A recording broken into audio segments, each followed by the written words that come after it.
Let's get ready to RPG! Horizon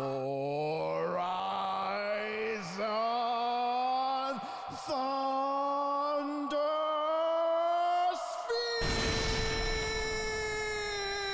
Hello, welcome back everyone to the Night's Last Call. My name is Derek Melinda, welcoming you back to another awesome and exciting episode of our live stream. Of course, we're here twice a week, sometimes 3 times a week, sometimes 4 times a week, sometimes 5 times a week, but never 6 times a week. So you have that going for you. Tonight we are going to be discussing. To be honest with you, I really don't know what we're going to be discussing. I put suggestions out to my patrons. We have a poll. If you're a member of the Patreon, you get to vote, and they voted for this topic. And I have a vague sense of what this is supposed to be about, but it remains to be seen whether or not this is going to be a successful stream or not. But you know what? I got my whiteboard stylus right here, ready to go. I got some PDFs brought up. I'm sure we'll figure out something. We'll get to somewhere. Hello and welcome everyone to tonight's episode. Rule of Cool is here. Hello, heyo to Rule of Cool. What's up, Mr. Unfortunate Pumpkin? Thank you, Unfortunate Pumpkin. By the way, shout out to Unfortunate Pumpkin, one of Knights of Last Call's exalted members since we first offered that premium tier, and just an all-around great guy who's been running a lot of games and playing a lot of games, and just an incredible foundational member of the community. Followed closely behind by London Matthews, who, by the way, if you really enjoy this stream, then thank London Matthews. If you really do not like tonight's stream, well, then you can also blame Matt for that. Any case, we've been doing some streams lately that have been getting some viewers, into this chat. We did our MCDM stream, and that was the biggest stream we've ever had. I think we had almost 300 people in that stream. And then even this Tuesday, we did a Dragonbane stream. Couldn't believe it. We had over 100 people. So it'll be nice to get back to our weird esoteric stuff that really only brings in the most diehard of the diehard fans. So if you're here and you're watching, you're awesome. Rui popped in and then had to pop back out. Hello, Rui. Bye, Rui. Omniscitoad is in the house. Welcome back, Omniscitoad. Good to see you. Jonas is here. Shouting out Lord Soth, Lord Soth, if you want to call it that.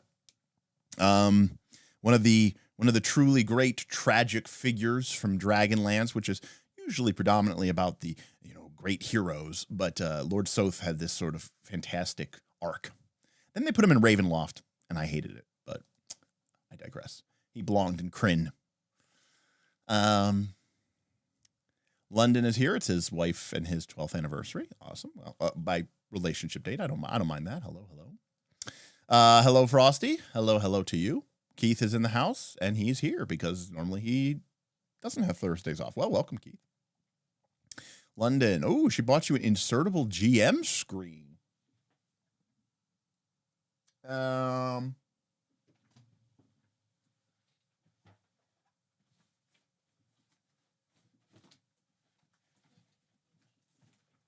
You mean like one of these?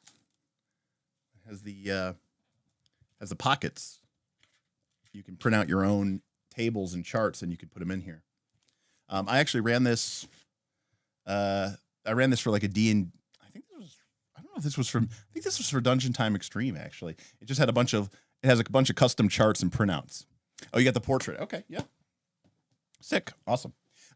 Portrait a little bit nicer in some ways because a lot of inserts that are printed and made are made in a vertical format, and so there is a lot of advantage to that in some ways. So that's awesome. GM Rufus coming in with let's take a look here. 11 months of membership. Thank you, GM Rufus, for continuing to support the Knights on their great and grand adventure. Henry, hello to you, sir, as well. Shadram, hello. Welcome. Good to see you here. Sean, what up? What up to you, sir? Unfortunate Pumpkin was campaigning for Strike, which we could have also spent some time talking about, but did not win.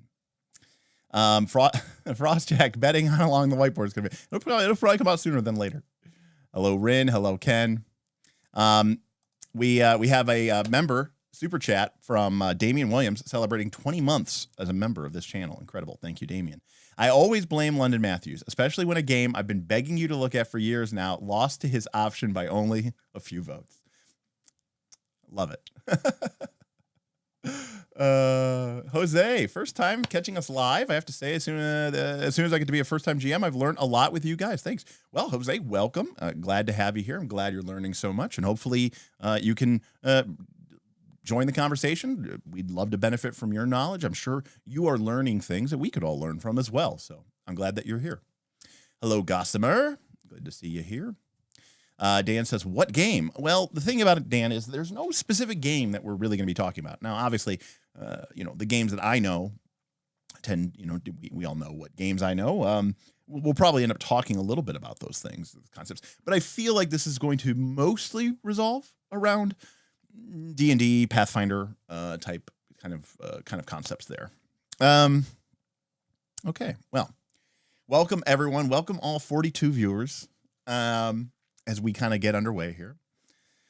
So tonight's stream, what game lost the vote to this discussion? Derek, First Look, Chronicles of Darkness, right? Like, and would I be correct to call that the New World of Darkness? I think is what came in second place. Basically, I don't really like vampire or werewolf or mage or changeling or mummy or hunter or I don't know. There's another one. Anyways, so part of it is like people just trying to twist the knife into me. I have played Hunter before, Keith, and to be fair, because at the time, I didn't want to be a vampire. I wanted to be I want to be a person who killed vampires. So Hunter worked out really well. We ran a very brief Hunter campaign. This would have been the first Hunter.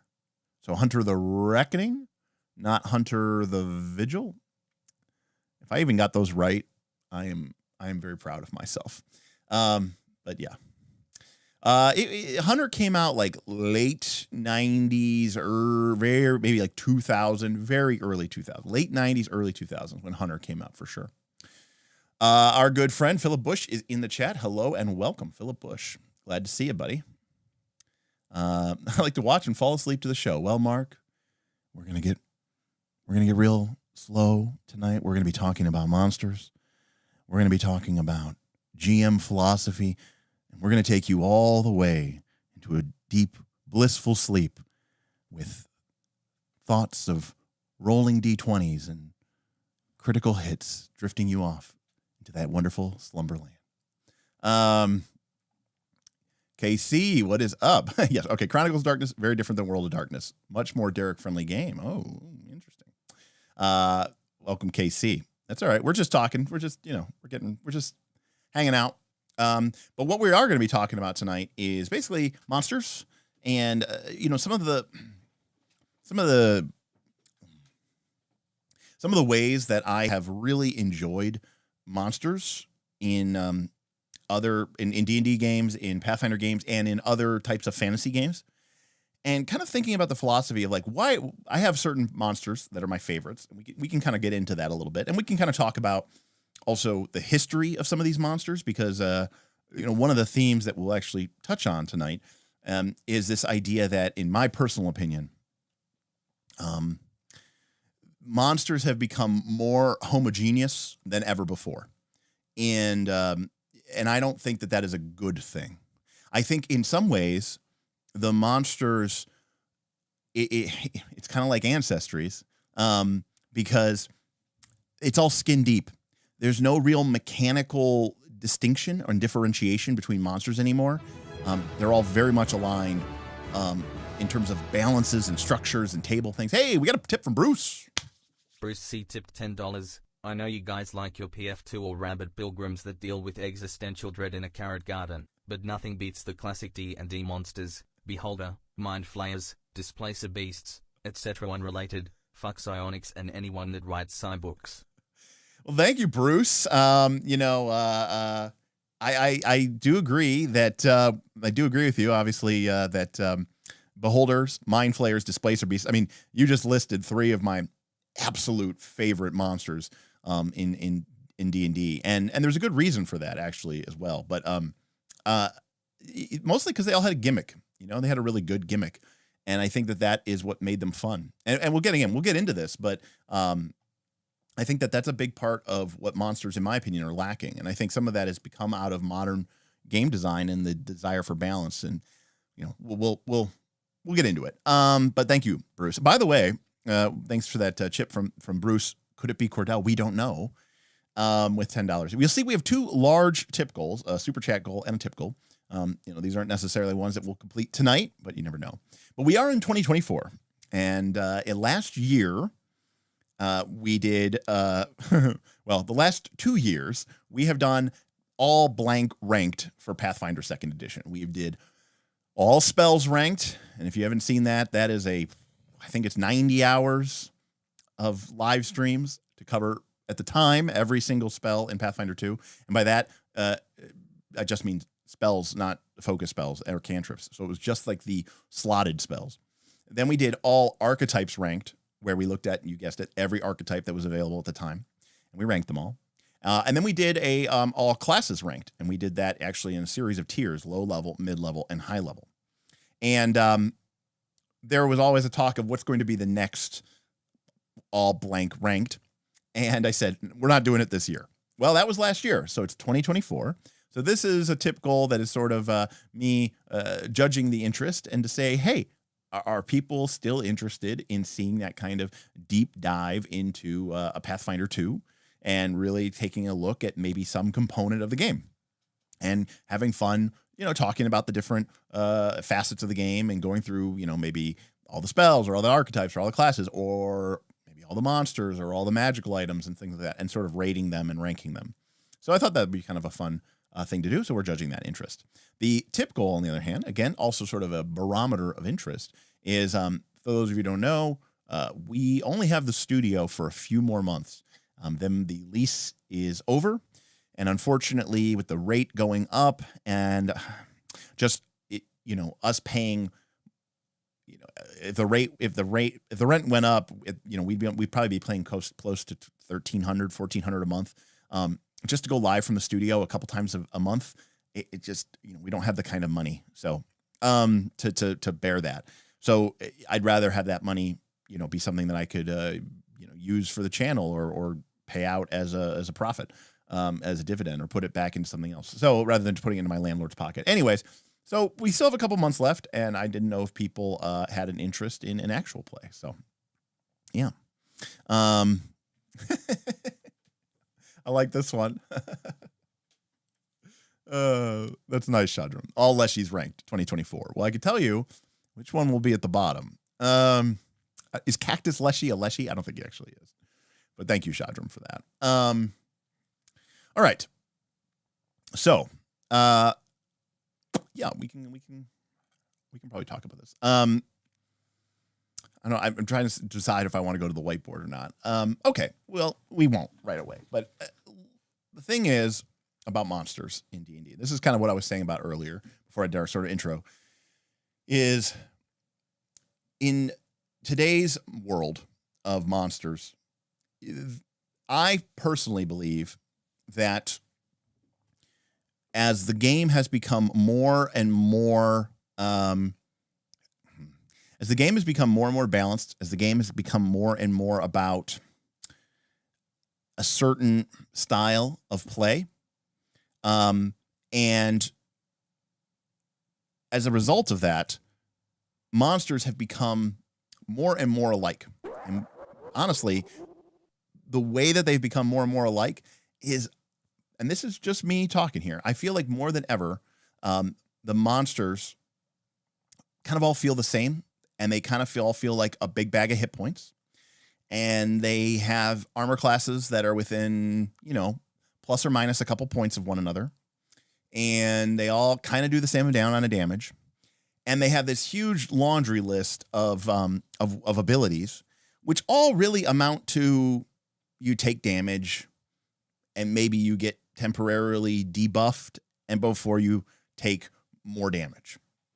And as a result, I find that the monsters are very, very, very, not only are they difficult to run, but I also feel like they don't have the impact. They don't stick in the craw the way that monsters that I grew up with did.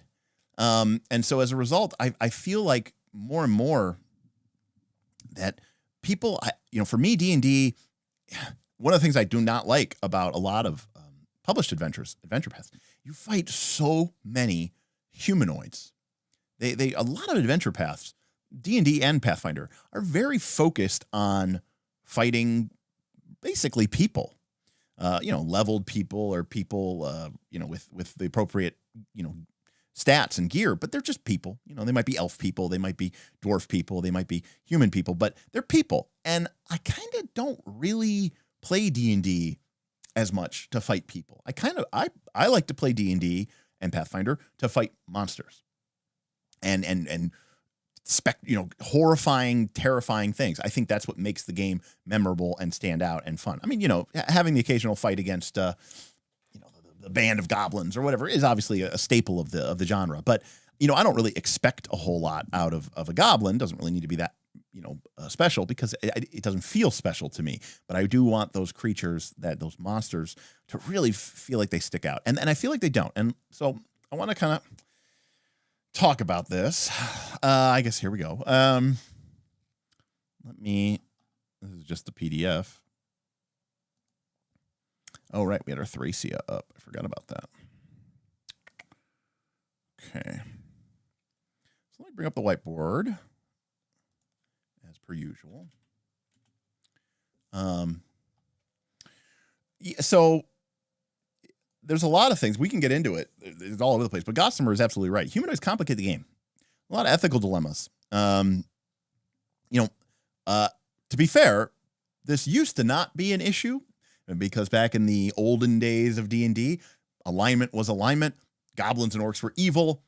It was like genetic evil.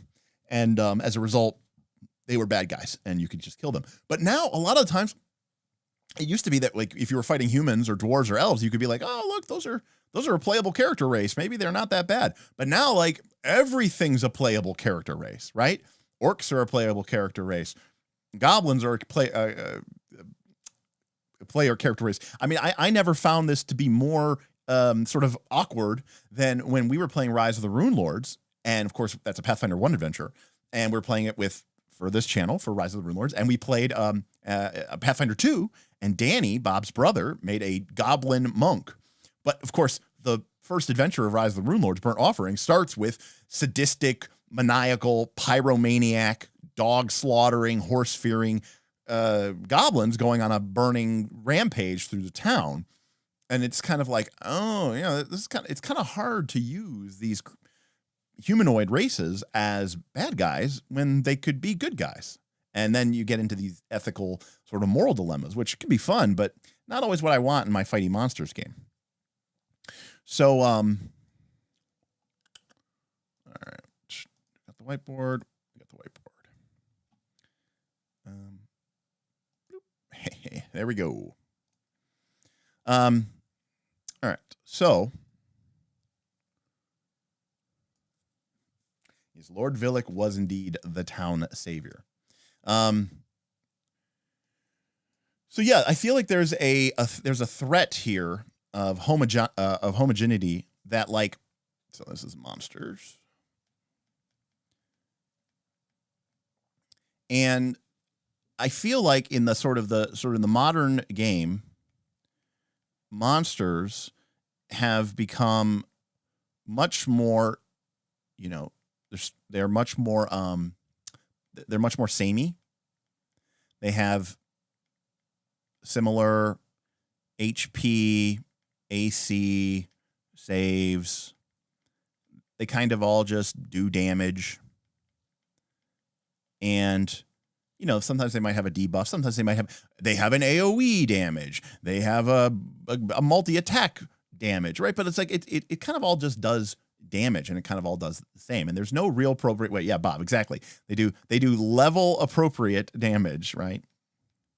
Now, that is fantastic when you want to be able to pull a monster out of the bestiary or monster manual, throw it at your party, and just basically it's going to work the way that it's quote unquote supposed to work. So let's compare and contrast, okay? A monster like a Medusa. Okay. And I don't think this goes without saying, but in historical myth, in first edition, in first edition, second edition D&D, if you looked at a Medusa, you had to make a save versus petrification.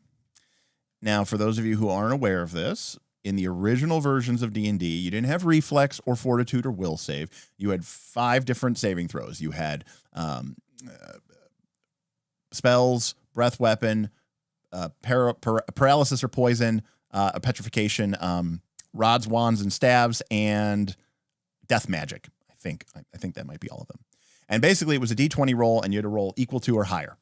So so at the beginning of the game, or even through the first parts of the game, your save versus petrification might be 17 or 15, or maybe if you were really awesome, 13. And that means you needed to roll 13 or higher on your save in order to avoid being petrified. And what happens when you became petrified? Well, you were turned to stone forever. That's it. And by the way, this was like a gaze attack. It was infinite. It could be used over and over again. It was, if you looked at the Medusa, you make a save, you fail the save, you're turned to stone forever. Now, listen, I get it. This isn't necessarily the most fun thing. But I want to be very clear about something here. That the Medusa, because this is where things get really, really interesting. I'm actually going to compare this to Pathfinder 2. It's unfair, but if you look at the Medusa, and by the way, the same thing was true in 3rd edition, okay? In 3rd edition D&D, the Medusa still had a gaze attack, which worked basically. Now it was formulated as a gaze attack. And you still had to make a saving throw, except it was, of course, a fort save. And the distinction here is that the Medusa in 3rd edition, I want to say, was a CR 7, something like that. And the DC for the fort save was like really low. It was like 13. So, and I think it was limited to a range of 30 feet. So if you were like a fighter or, anybody like a cleric, somebody with a good fort save, the odds that you were going to fail this save were fairly low. They weren't 0 by any stretch of the imagination. They just weren't as bad as they were in 1st edition or 2nd edition. But the same thing happened. If you failed even one of these saves, well, guess what? You turned to stone forever. But here's the key. If we look at 1st edition or 2nd edition D&D, the way that CR systems worked in those days was a monster would be listed with its hit dice, which was the number of D8s that you rolled to determine their hit points. Now, a monster might have like 6, and that means you roll 6 hit dice. And that means roughly it's like a level 6 monster, sort of, maybe, who knows. But some monsters would have an asterisk next to their name, or some monsters would have a double asterisk next to their hit dice. And what that basically meant was, yeah, this thing's hit die is 6, but it's got a lot of power. Okay, this is not the same thing as a level 6 monster. We expect for level 6 party members to be should be fighting this thing, but understand that it's on a different sort of scale. All right, Mark, we're just talking about D&D here. So same thing is true, by the way, if you look at the Medusa from 3rd edition D&D. Now, the Medusa had this fortitude save if it's a gaze attack, right? And if you fail the save, you turn to stone. But what else did the Medusa have outside of that? You know what? Not much. The Medusa had really low hit points for its CR.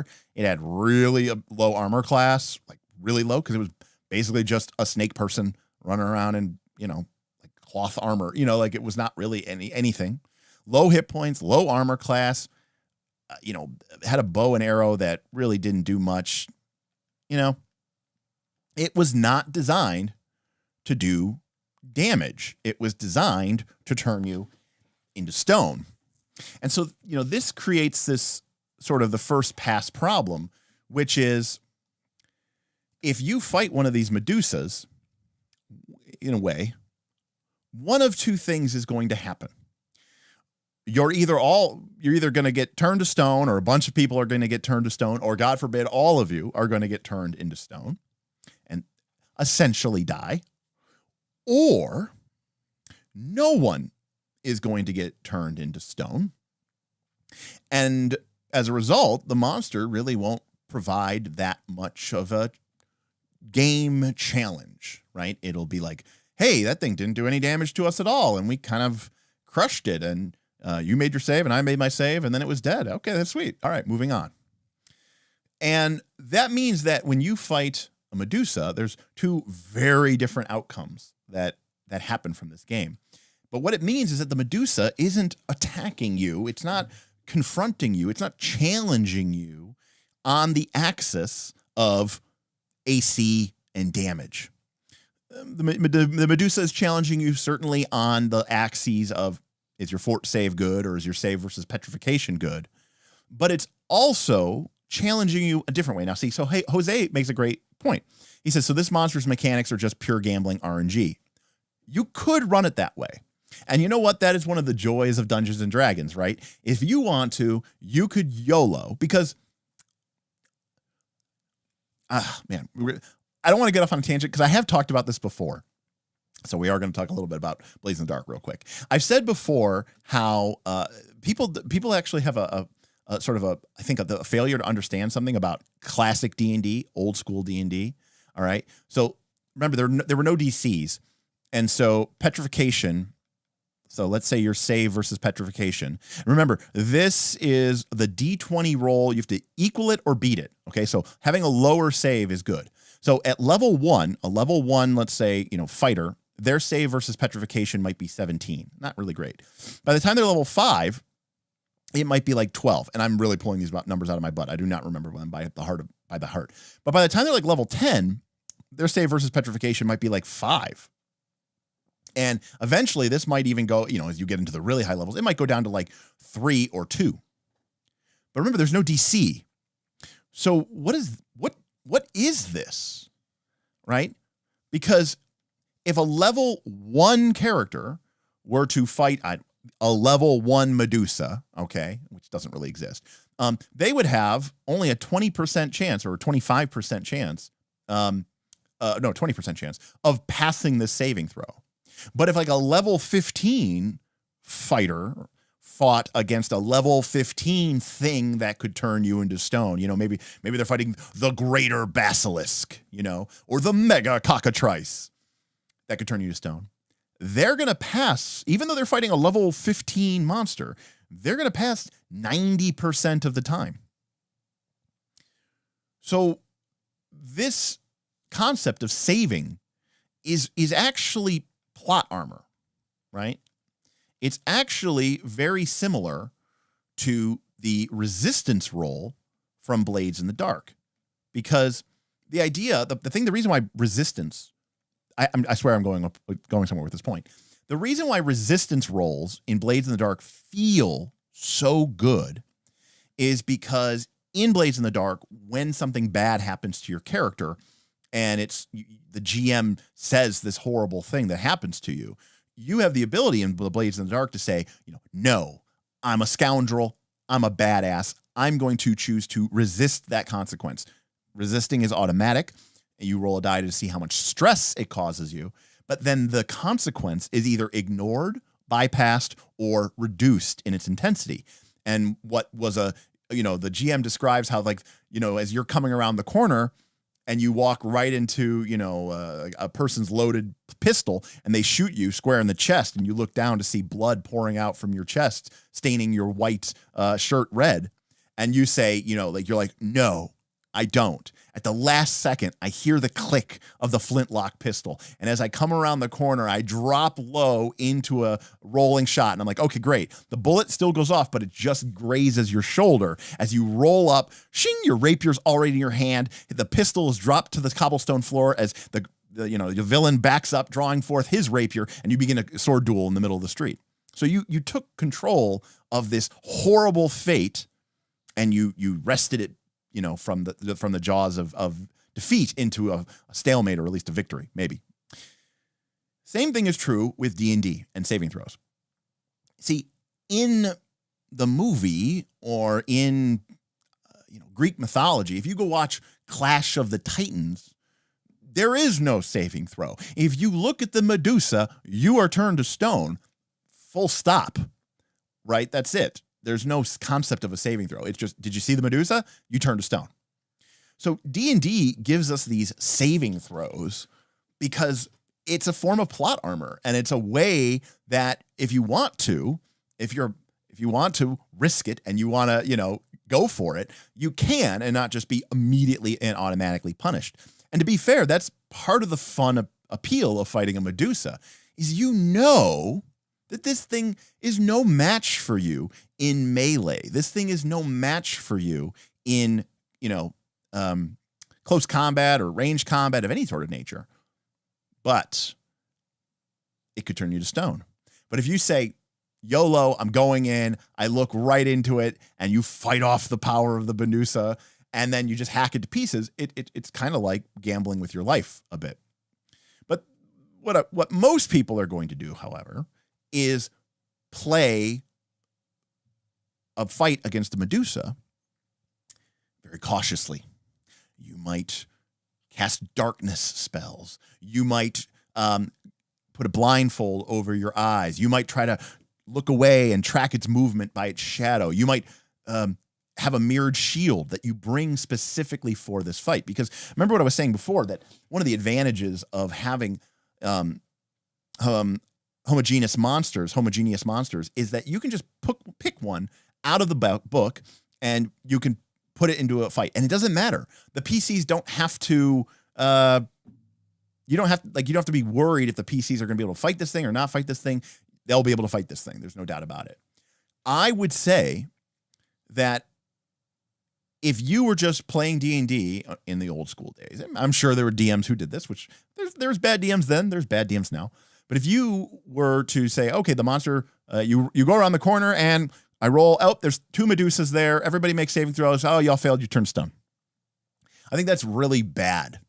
That's really bad DMing. And I think that that's missing the point of the Medusa. The whole point of the Medusa is to foretell it, right? Powered by the Apocalypse would say, show signs of approaching badness, right? So when you go into that ancient, crumbling, Grecian-looking ruin, okay, looking for treasure, and you fight maybe a couple giant snakes, you don't really think too much of it. Poisonous giant snakes, it's something that happens in D&D, Sword of Sorcery games. And then you notice all the lifelike statues, and more you notice these statues, and then suddenly it starts to dawn on you, this ruin has Medusas or Medusae, right? And so homogeneous. Thank you. I'm not homogeneous. Homogeneous. I knew I was mispronouncing that, Mike. I couldn't think of the correct pronunciation. Thank you. Homogeneous. So what that does then is the monster, the Medusa, suddenly becomes much more than just a fight, right? It becomes this play pattern of you trying to sort of deal with the challenge of this Medusa fight. And in a way, the Medusa fight becomes kind of like a puzzle that you have to solve. Now, I've talked at length before about 4th edition D&D, okay, on this channel. And one of the things that I said that I really liked about 4th edition D&D is that I viewed each fight, as a puzzle to be solved by the party, because, you know, I would describe how there's like, you know, there's the room and it's got, you know, it's got an artillery monster in the back and it's got a controller over here who's keeping everybody. Maybe there's 2 artillery monsters and the controller is casting web spells. You know, maybe the artillery monsters are drow snipers and the controller is a Drider priestess who's casting these like poisonous webs, and it's sort of, you know, it's sort of locking down the party in the middle of the room. And there's 2 giant spiders, not Driders, just giant spiders, big brutish giant spiders biting and snapping, keeping the party from engaging with their foes. This is a puzzle, and you know the fun of 4th edition D&D is figuring out how you, your group, your party, your special abilities can be used to overcome this challenge. And there's an idea here. There's a core premise at work here, which is this idea that there's a right way and a wrong way, or maybe I should say there's a better way and there's a worse way to fight this fight. If the party's objective is, I'm going to ignore the controller and ignore the artillery, and we're just going to make all of our attacks into the extremely high hit point brutes while everything, you know, burns us down from afar, you're going to die, right? Or at the very least, you should get really, really messed up. And getting really, really messed up has a consequence, right? Because of healing surges. So if you take a bunch of damage, you might have to spend a bunch of healing surges that could impact your ability to be successful in the adventure. Well, the same thing is true in a way with the Medusa from 1st edition, 2nd edition, 3rd edition, because it's different because it's not 4th edition. You don't have like all the powers and the tactics and the, you know, all the different little maneuvers and the push and the pull and the slide. I get it. You look at these monsters from old school D&D and they are very brief, right? They're very boring. And I think a lot of people have a mistake where they say the thing that makes, what do we always say? You know, what did Morrow teach us in our 20 lessons video, right? Just because something's interesting doesn't mean that it's fun. And I do think 4th edition D&D is fun, but I am trying to say that it's not always a solution of just make it more complex, give it more things to do, put more buttons on the monster. That's what's going to make that fun. No, it might not. Part of what makes the Medusa fun is its simplicity. You know, I've always said this, you know, it's like this stream here with this little window, right? All you can see into my world is this little window. Well, it's the same thing with D&D. You can only see into the GM's world, into the monster's world, this tiny little window. Look, if the Medusa wins or if the Medusa loses, the fight is probably going to be over in a fairly short amount of time. So there's not a whole lot of stuff that it needs to be able to do in order to make an impression and to make people feel something.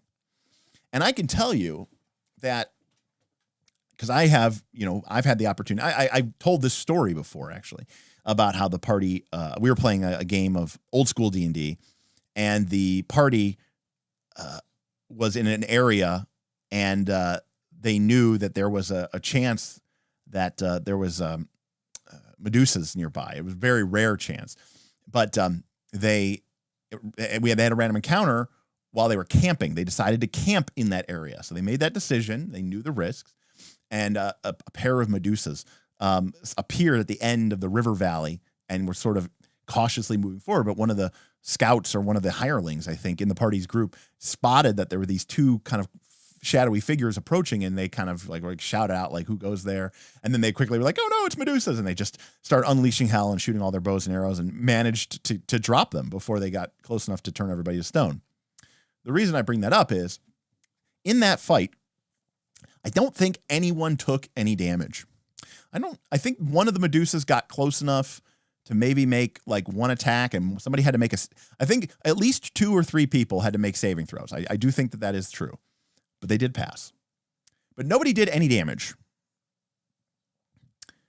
The monsters didn't do any damage to the party. And so at the end of the fight, everybody's hit points were full. I don't know, they were down a couple arrows, but everybody was looking around like sweat beating on their brow, right? Breathing heavy, high-fiving, like they just won the damn game. because in a way they did, right? They got something better than just a tactical puzzle challenge. They got the sensation of, we beat a Medusa.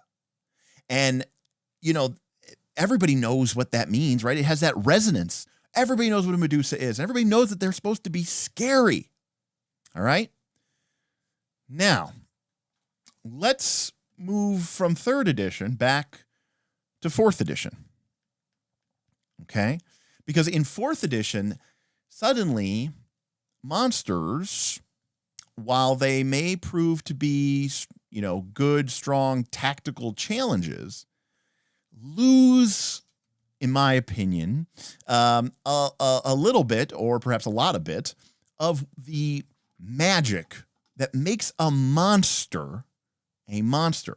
And we're starting to move towards this world where everything is homogenous and everything sort of ends up converging towards a level appropriate challenge. All right.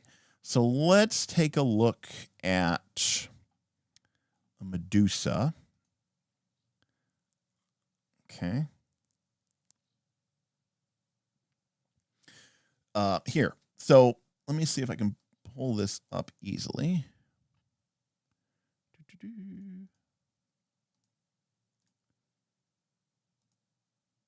Okay. Ayo. Okay, here we go. So this is our Medusa.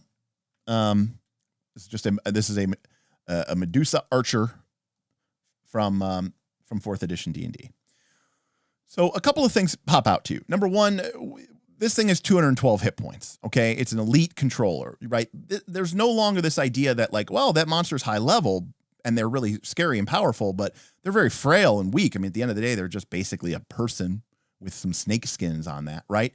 So as a result, this idea of the separation, the idea that a monster could be really, really weak. I mean, a great example of this too in 3rd edition D&D, mind flayers, terrifying, right? Their sonic blast was a cone that could stun every single person in it. But, and they were CR7, CR8, CR9. They were relatively high CR monster. But like their AC was like 15 because, they're like a rubbery squid guy wearing robes.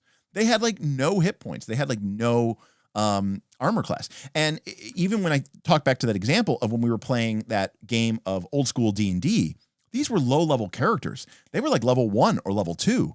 And here come 2 Medusas.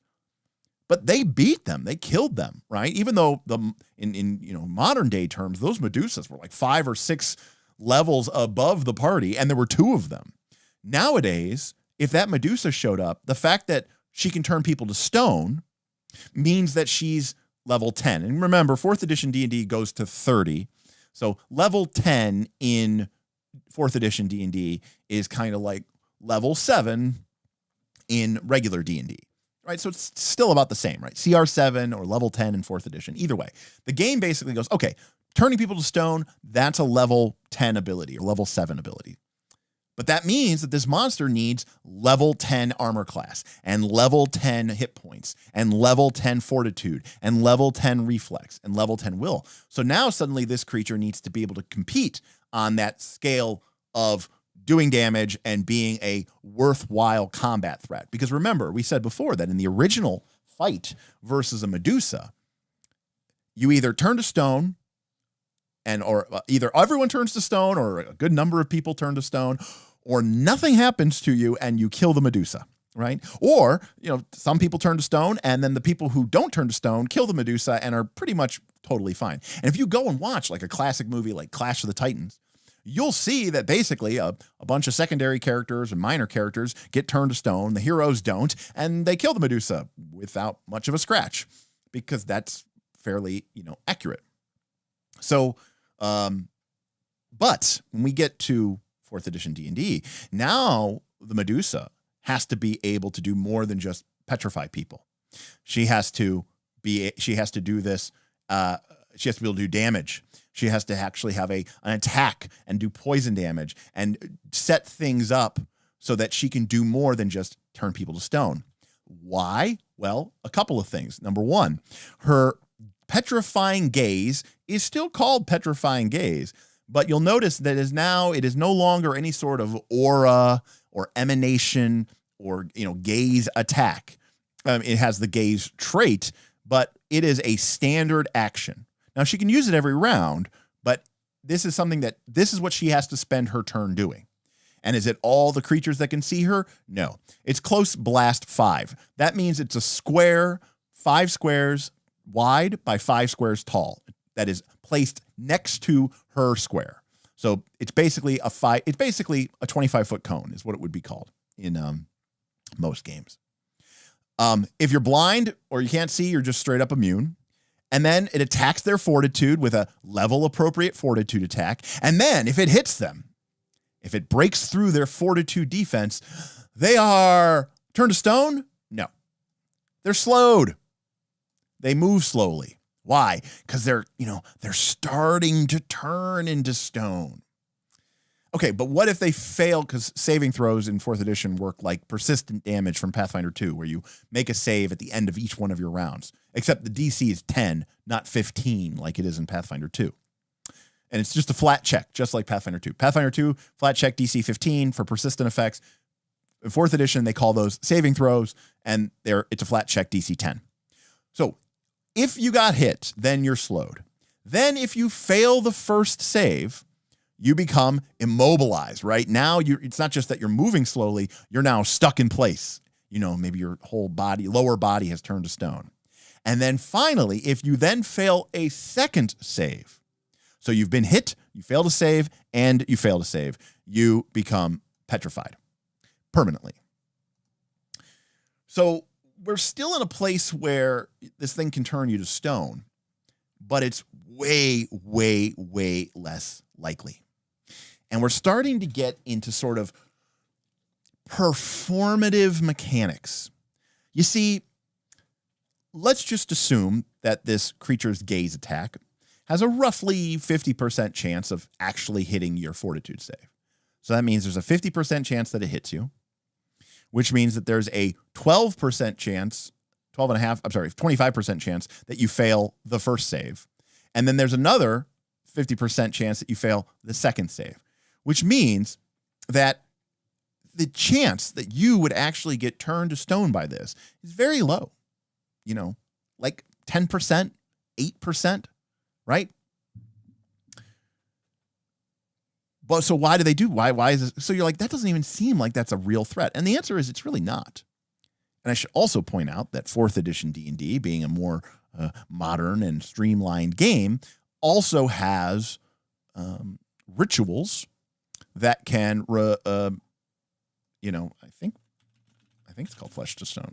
Stone flesh. Ritual. Restoration? I don't remember the name of the ritual, but there's a ritual that turns you from being a turned into stone into regular, right? And so here's the thing. At the point where we get to 4th edition, okay, this thing legally, this thing could. Okay, it could happen. It could turn you to stone. But it is set up in a way that, you have to be hit, and then you have to lose a coin flip, and then you have to lose another coin flip. And I'm not even going into 4th edition. There's ways that your party members can give you a save during your turn that don't count as a failed save. So even if you fail that save, like a bonus save, it doesn't count against you. So basically, they give you like 3 or 4 bites at the apple to avoid turning to stone. And then if you do fail all of those, it's less than a 10% chance of actually turning to stone. And then if you do turn to stone, curing it isn't a big deal. So what then? Why is this mechanic? Why is this here? And the answer is because they want you to feel like you might turn to stone. They want you to be afraid of the Medusa the way that you used to be afraid of the Medusa. But they understand that when you're dealing with a game that is trying to shift monsters from being these terrifying, horrible creatures that no sane person would fight, or that if you did, you'd have to use your wits and your cleverness and you try to stack all the odds. They have to turn that monster into a level appropriate challenge. And if you're doing that and the person's just pulling one of these monsters out of the book and dropping them into their adventure, then you have to make it so that this really can't be a threat. Now, to be fair, one of the beautiful things about role-playing games is that, for a lot of people who play the games for many, many, many, many, many years, even if you were playing 4th edition D&D for many, many years, you could fight these Medusas again and again and never truly, maybe you don't figure out the math. You never do the math. You never really realize, oh, this isn't actually that much of a threat. Okay. And so for those people, I don't want to say they're like being lied to, right? But like they'll finish up that fight in 4th edition and be like, whoa, guys, I can't believe we just fought Medusa, and we avoided being turned to stone. It was really scary. And as a GM, you might even think that's true, but like the fact of the matter is, it wasn't really that scary. It was never designed, to be a problem. If you want to see this in its fullest effect in 4th edition, okay, let's look at. Let me go to top everything. Here we go. Let's look at the Rust Monster. Okay. So let's see here. All right, here we go.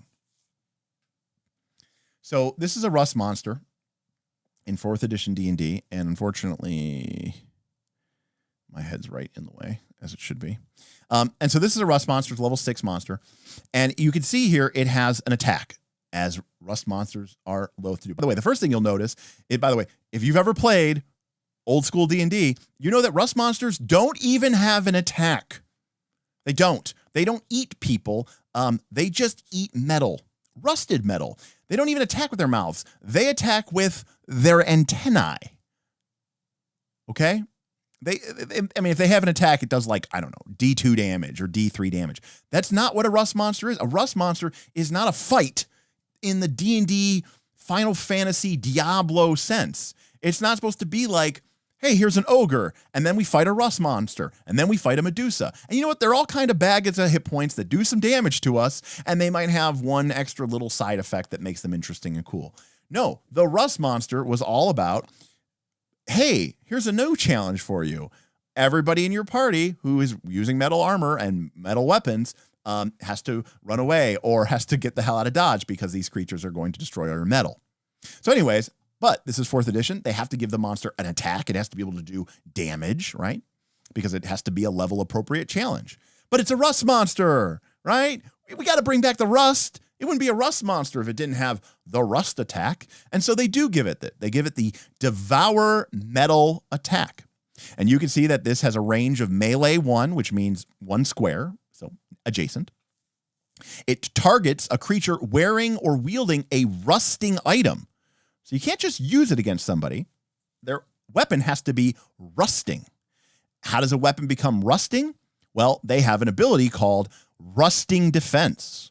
Whenever an attack using a metal weapon hits the Rust Monster, the weapon used in that attack becomes rusting for until the end of the encounter. Not permanently, it's somehow temporarily rusted.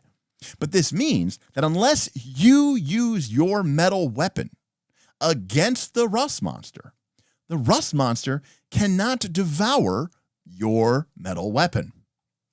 So already we have sort of removed, the threat of that. But then let's say that for whatever reason, you did use your metal weapon against the Rust Monster and your precious sword or mace or warhammer is now rusting. Okay?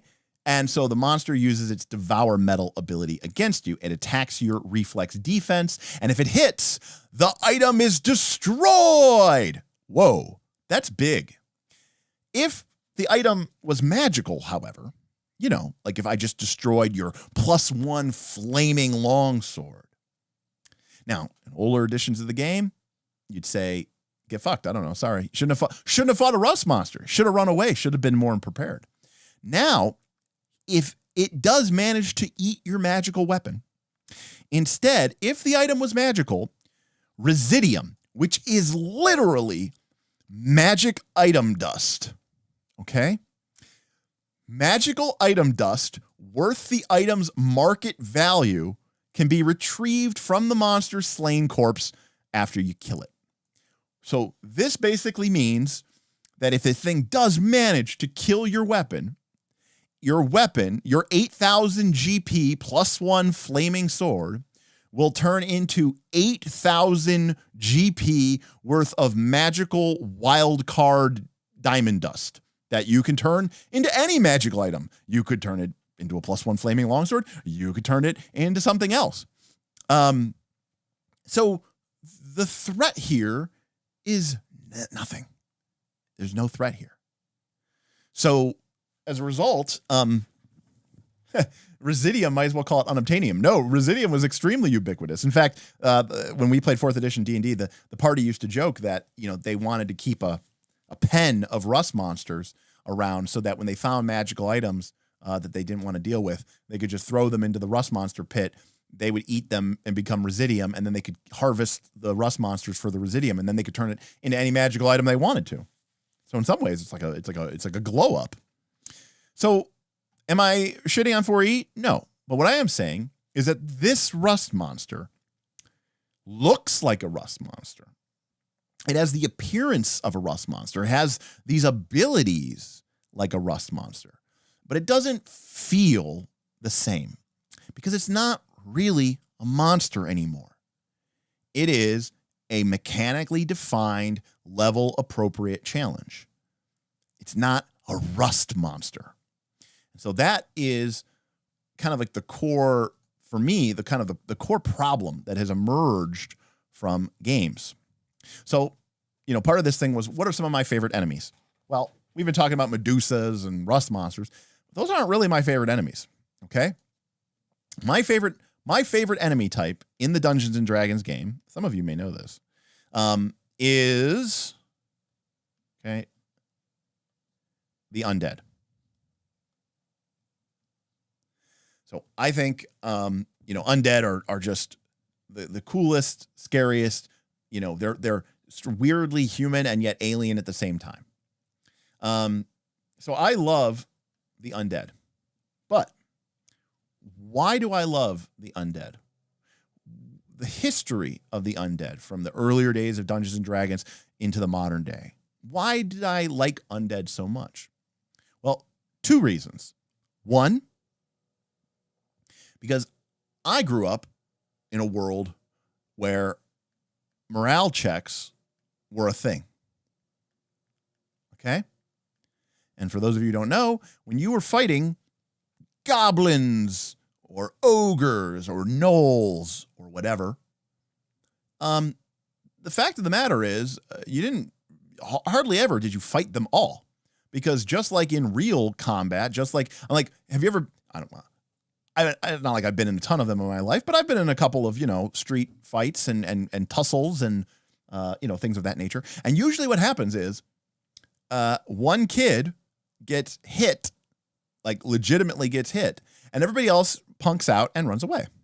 That's how, it's not like they sit there and fight until everyone's unconscious. Okay. In war, whether it's modern warfare or, medieval warfare, it wasn't like, well, the French and the English are going to fight until every single French person is dead or every single English person is dead. No, a lot of times casualties in these scenes in medieval warfare was less than 5% of the army, and so the fact of the matter is, usually in most standard D&D games, when you killed an enemy for the first time, okay, killed a foe, every monster had to make a morale check. So if you were fighting, you'd come into a room, there's like 12 goblins, and you might even actually do the math. We've touched on this before, but this is about tension curves. But 12 goblins, if they were to stick around and fight you until they were all dead, they would probably wipe the party,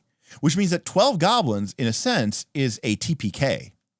However, once a single goblin is killed, all the other goblins have to make morale checks. And half of them may end up running away. And they're just like, nope, I'm out. I'm not dying for this stupid, dumb thing.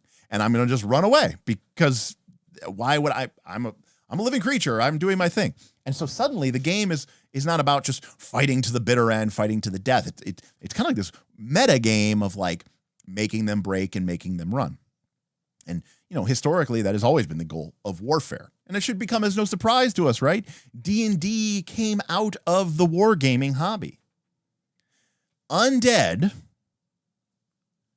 okay, do not make morale checks, okay? The undead are implacable. The undead do not know fear. They will not run away. They fight to the last creature. And whether they are a mindless undead like a zombie or a skeleton, or a more cunning undead like a ghoul or a wight, this truly, it felt like they were cheating, right? It felt like they didn't play by the same rules as you did. And that made them feel scary and alien and weird and, you know, horrifying, right? And it made them feel not the same. I mean, I'm not trying to disparage anybody's choices or games, but, you know, we play an edition of the game now, Pathfinder 2nd Edition, where you could have undead in the party. Okay? Like, what are we doing here? Right? Like, how can a creature be this horrifying monster from the nether realms who has been through death? I mean, and be in your party. It just doesn't even make sense. So part of the reason why I love Undead so much is just because of that ability not to make morale checks. So as you go forward into the game, they got rid of morale checks. And why did they get rid of morale checks? For the same reason they got rid of everything else. Because, you know, imagine you have your balanced fight and there's 5 monsters and there's, you know, they're going, it's a CR balanced fight. It's a severe encounter. You've got 4 monsters of party level -1 and there's 4 of them. And so it's a severe fight. And then the party starts fighting them and one of them dies and you roll really crappy and, you know, the other 3 of them run away. And like you, the GM, are like, oh, this game system sucks. Like it didn't do what it was supposed to do. That was supposed to be a balanced fight. Whatever the hell balanced fight means anyways. And so when you fight goblins in Pathfinder 2, I'm going to assume for most of you out there, when you fight goblins in Dungeons and Dragons, what do? They all stick around until they die. When you fight gnolls, what do? They all stick around until they die. When you fight bugs, what do? They stick around till they die. What do you do when they fight wolves? They stick around and they fight till they die. And when you fight undead, they stick around and they fight until they're all dead. It's no difference. They are just now the same as everything else. It just feels like a token with an HP bar, and you know it's going to pump out some damage. It's not scary. It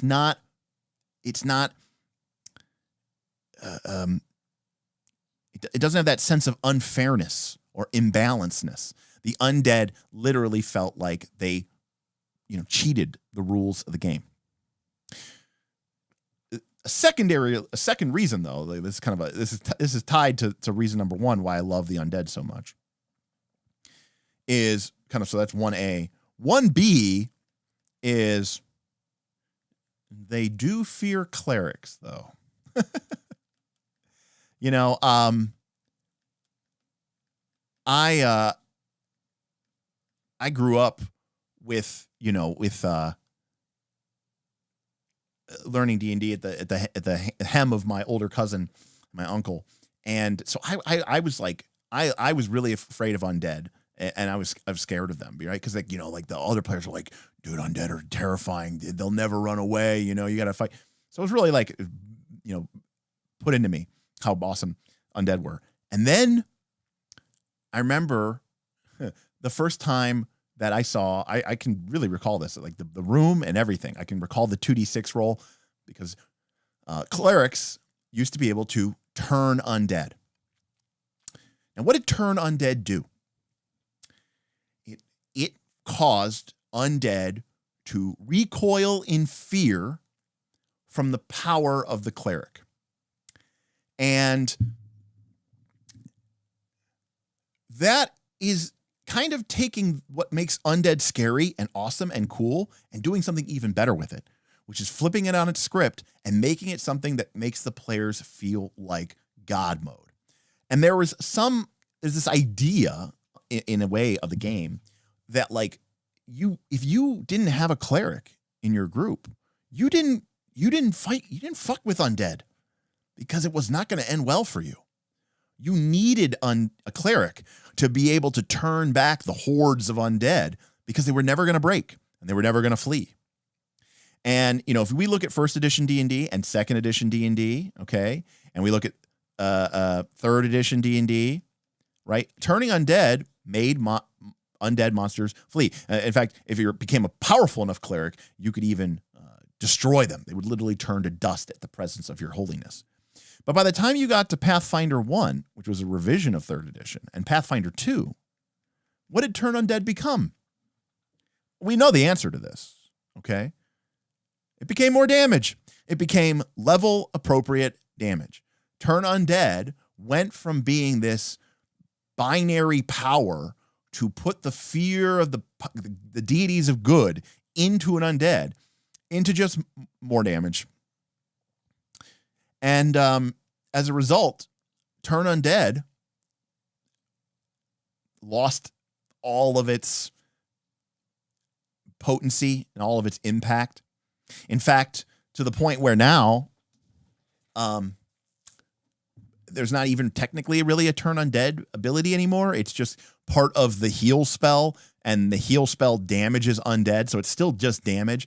And then they gave you a crappy feat that let you, if the enemy like critically failed their saving throw. I know they changed it a little bit in remaster, but if the monster got hit, took damage from your heal spell, and they critically failed the save, they would become like fleeing for a round or something. It was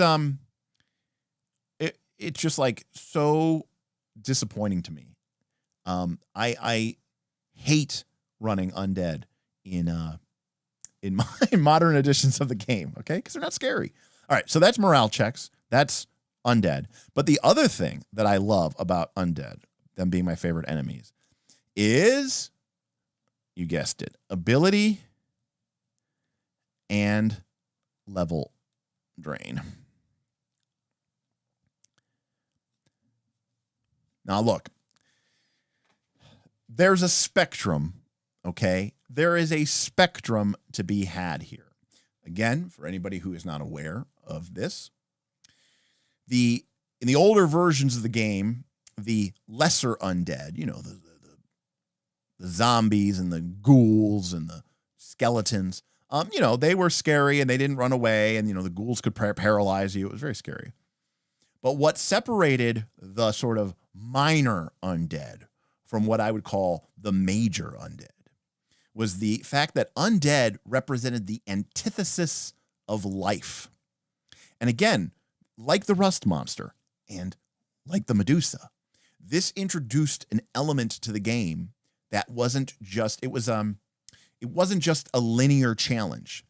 When you fight a monster in D&D 5th edition or Pathfinder 2nd edition, it is a linear challenge. How do we get this monster to 0?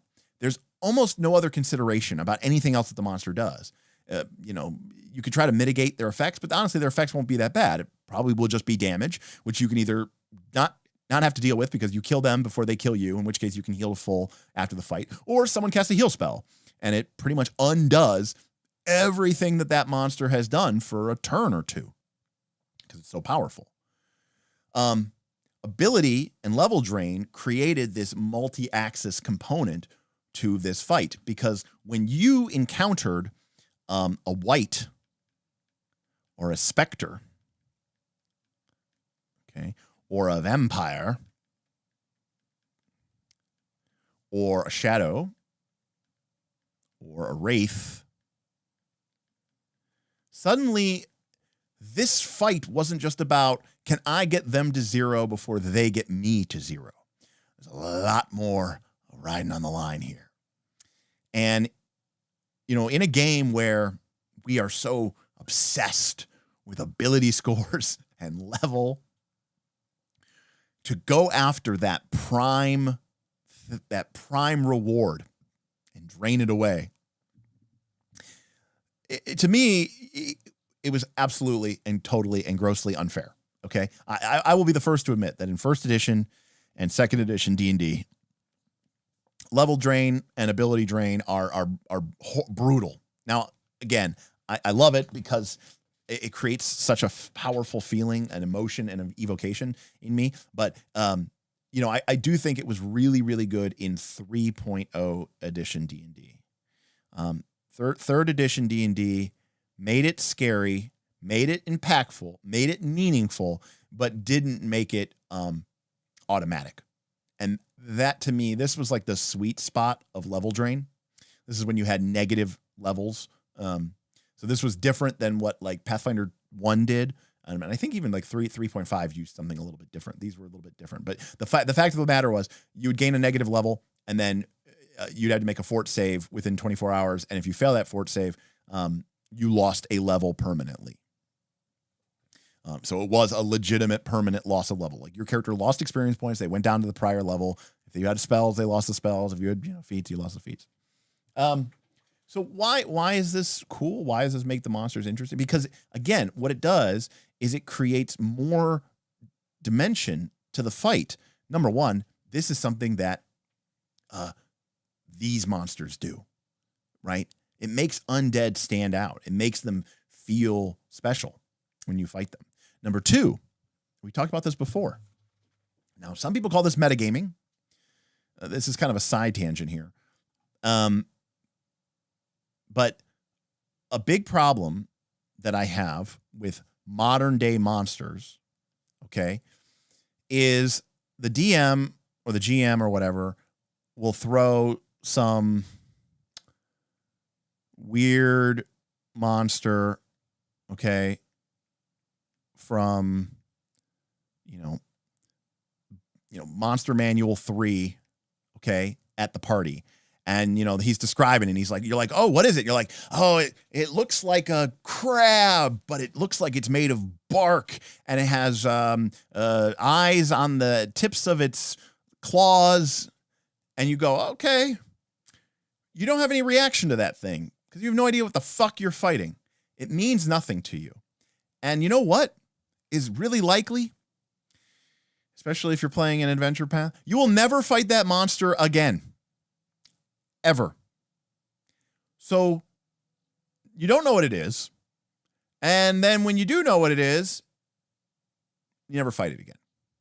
So it's like, it's just such a waste of emotional payoff to have these just weird monsters that just sort of show up. The players have no idea what they're expecting or what they're fighting. Now, see, this might be different. If you were playing like a Monster of the Week type game and there's a weird monster that has some really weird properties. But part of that game is that it's focused on that single monster. And during the course of the investigation, during the course of the episode, the players uncover, its victims. They learn what it can do and they get a better sense for it, right? And they know that this guy can turn your blood to water, with his touch. So they're prepared to be afraid of that and probably prepared to deal with that. So that when they do finally fight the monster, it feels both scary but also satisfying because they, learned what they're supposed to do. When the players turn a corner into a room and there's a monster and no one has any idea what the fuck it is, and then they fight it and they go, oh, I guess it kind of had some sort of weird poison ability. I don't know what was going on. And then they forget about it because you know what? They're never going to fight that monster again. So what they learned nothing. Basically. And the value of that fight is meaningless. So this is where I get to I think a certain amount of meta knowledge is good. You see, some of it used to be this oral tradition, right? From the old other players, right? I learned to fear undead because undead can drain your ability scores. Undead can drain your levels away. And so when I would encounter undead monster, I was going into that fight already primed to be respectful and terrified and scared of this thing. And so it actually, in my opinion, helps the experience because the players know what it is they're fighting against, and they know that they should be afraid of it and they should respect it. So I actually think that this is something that I think can really, really benefit. Now,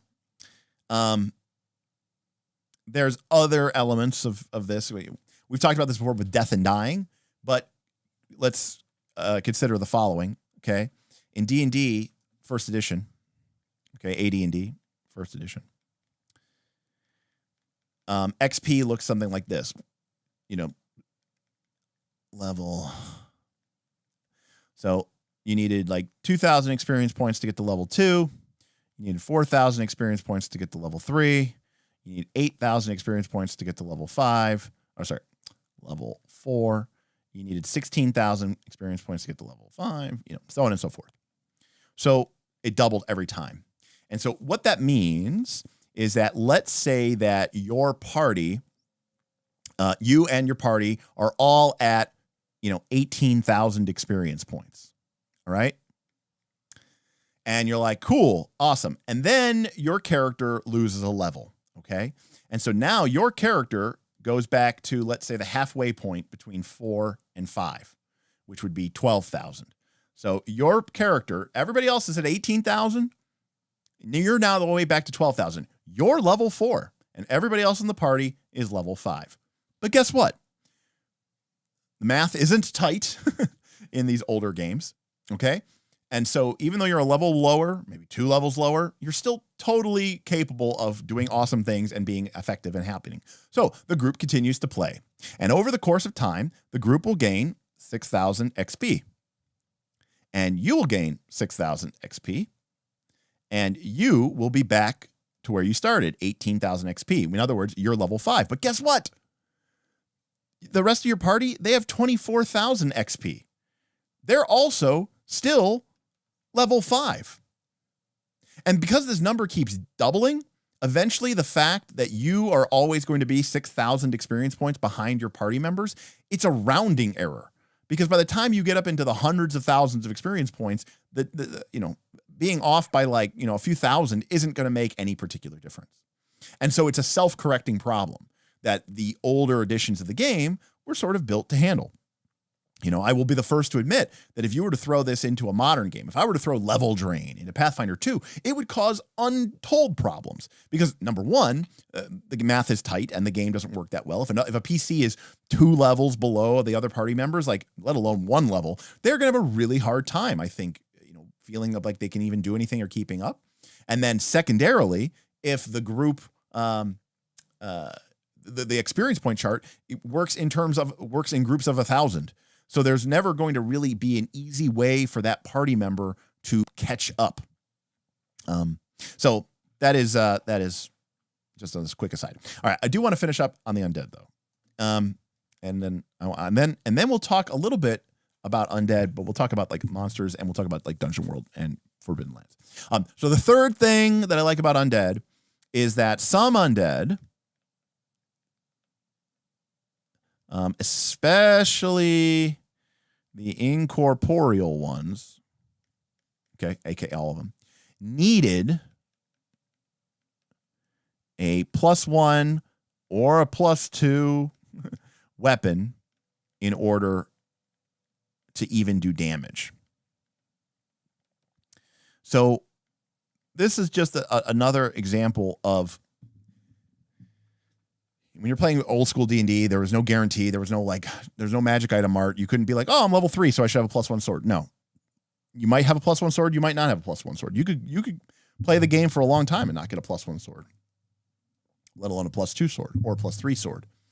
But some undead, especially incorporeal creatures, had this straight out resistance to non-magical weapons.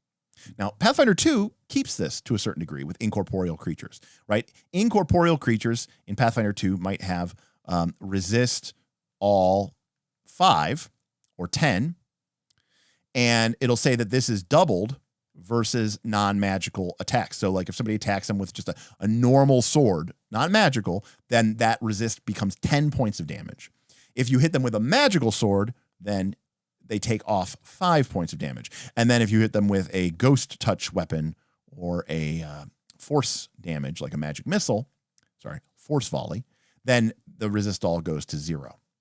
Now this is fine, but you can see the difference here. You can see the difference. Sure, ideally, when you're fighting shadows or wraiths or other incorporeal creatures in Pathfinder 2, you would prefer to have access to magical weapons. You would, if you needed to in a pinch, if you didn't have any magical weapons, you could still attack them. And you know what? You would still do damage to them. And you know what? You could still just kill them. So again, it's a feeling that it's like performative, right? It's like it's only skin deep. It feels like this. You need this +1 weapon to hit in order to damage. It's still there, but it's not really there. It's resist 5. It doesn't really make that much of a difference. Ayla. That's a great term for it. It's mechanical FBT. That's actually a really great way to describe that. I really like that. So, yeah.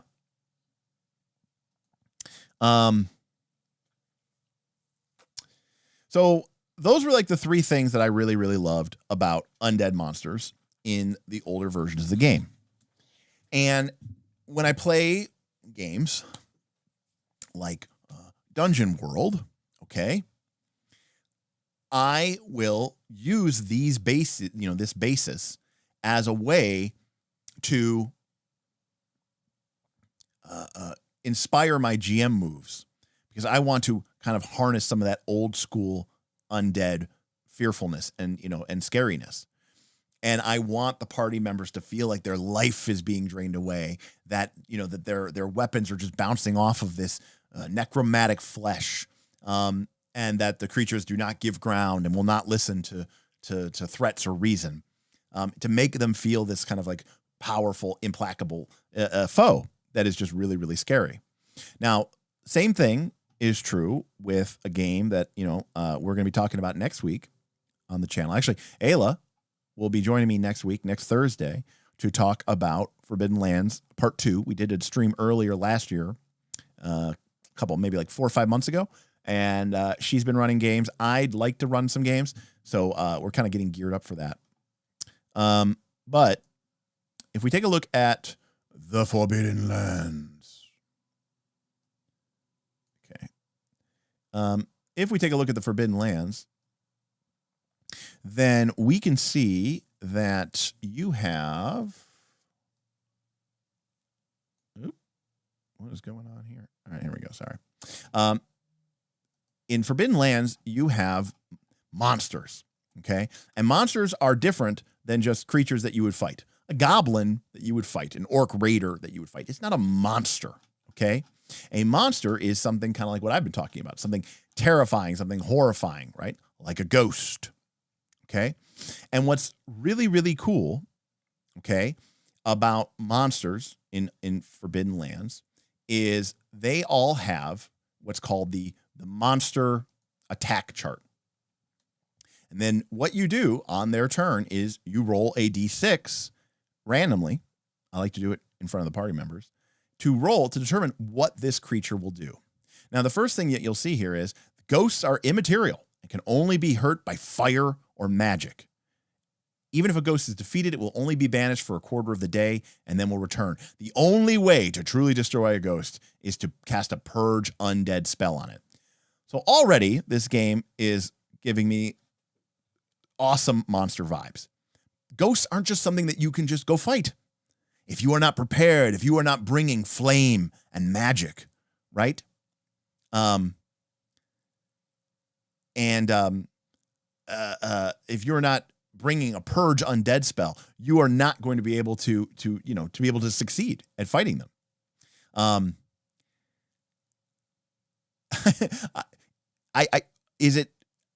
know I say Ayla, but it's Ayla? Ayla? Is that probably how it's pronounced? When we did our Forbidden Land stream, she corrected me. But it's been a long time, so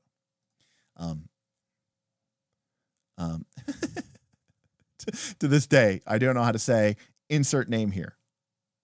Yes, Derek Law. Yes, so Alia. So honestly, the reason why I mispronounce it, there was a Jedi. It's not spelled the same. Maybe it's spelled the same. It could be very similar. There's a Jedi named Ayla Sakura. Okay, and it's Aayla. So it's not Aelya. It's Aayla. So it's actually kind of backwards, but that's what makes me say it wrong. Shadram tip $25. Forbidden Lands actual play on a channel. Maybe I'll get my wallet. Yeah, I'd love to run a Forbidden Lands game. I whether it's our personal game. I mean, there's a lot of plates over here spinning a Shadram. We have a couple months left of the studio, but of course, remember, Knights of Last Calls me, Bob, and Aaron. If we want other people to be on the show, it requires a little bit more work and effort. Bob and Aaron are this is their show too, right? Certainly maybe not the live streams as much, but certainly the Discord and the nights. And so it's easy to get them to play the games. But if we want to have a third person or a fourth person, we got to make all sorts of deals and work out with people and get them to commit and come in and play. That being said, we'd love to do that before we lost the studio. That being said, we've talked about what we're going to do once the studio is kind of shuttered for the time being, while I sort of try to figure out my housing situation, which is horrifying and horrible. But we were like, hey, maybe we'll try to keep the audio quality high. We'll bust out our our strong mics, our good mics. But maybe it's not the awesomeness of the studio. Maybe it's just us, playing in somebody's basement, and we can show the game that way. So I'm definitely, trying to think of ways for us to be able to keep playing the games. Because here's the thing. Actual plays, they don't make us any money, relatively speaking. But they're a lot of fun, and we like playing role-playing games. And, sometimes I worry that, I'm talking more about role-playing games than playing role-playing games, and that's going to be, bad for me in the long term. So anyways, Damien says, I'm gonna need a Sentinel Comics AP. I would actually be probably okay with that. I'd like to do some superhero stuff eventually. And the next time, unless I find a better game, the next time I run superheroes, I am intending to run Sentinel Comics. I think it was really good. Okay, so I really like this concept of the armor rating, because you're not going to be able to even hurt these things unless you bring fire or magic. And I got to be honest with you, I like this even better than D&D. Why? I love the fire. I love that because it gets back to that primalness, that light and fire, right? Are things that can drive back the darkness, that can drive back the horrors of the dark. So I absolutely love this in actuality. But let's take a look what the monster strikes do if we make these attacks. And honestly, like if I was playing Dungeon World, like Forbidden Lands was such a huge inspiration for me for Dungeon World, because when my players, again, there's two ways that you could look at role-playing games, okay? A ghost could be this terrifying experience, an encounter that people remember for years because of how creepy and spooky and scary and, overwhelmingly, what it was, right? Or a encounter versus a ghost could be, a tactical miniatures combat section where, you flank it and sneak attack it, and somebody has a ghost touch weapon, they feel pretty good about it. Somebody has magic missile prepared and they feel pretty good about it, and you bash it and it it screams at you and maybe it frightens you too, and now you're not hitting as much and you crit it anyways because you're a fighter, and then next round you're at frightened 1 and then you're frightened 0 and you're actually fine.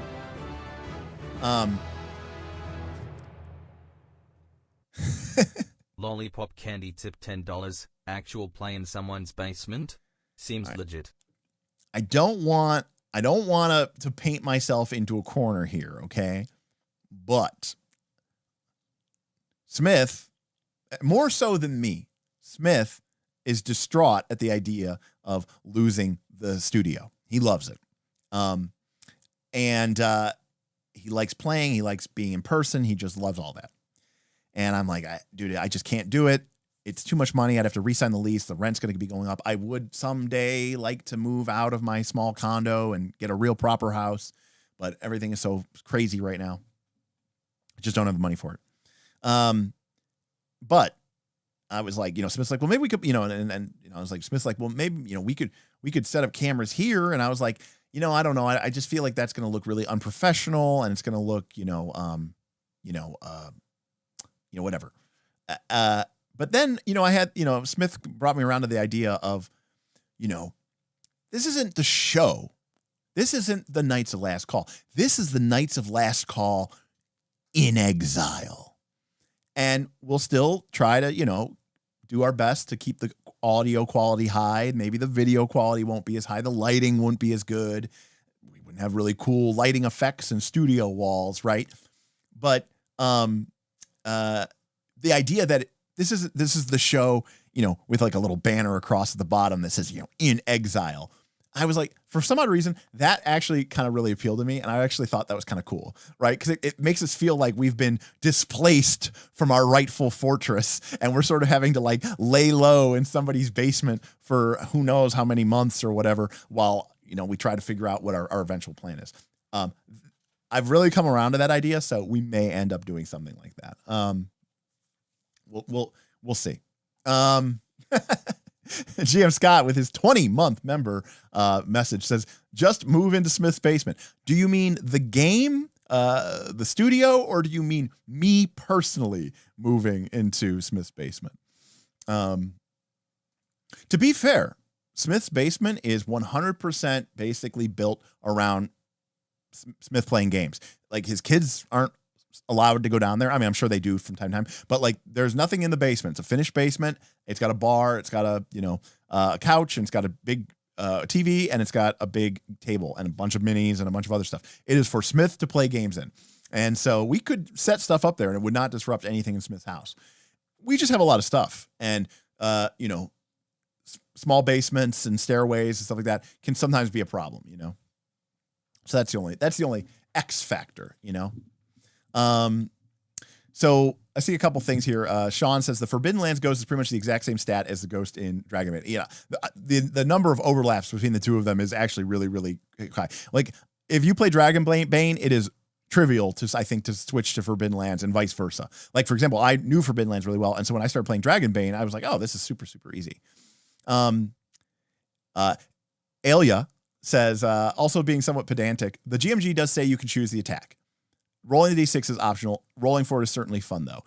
100%, of course, the GM. And I like that. Honestly, if something feels like it would be the correct choice, there's a certain part of me that is fine with that being like the cool, dramatic moment. But I absolutely love rolling. And I don't think I would ever do anything else. I might have things that can modify the roll, right?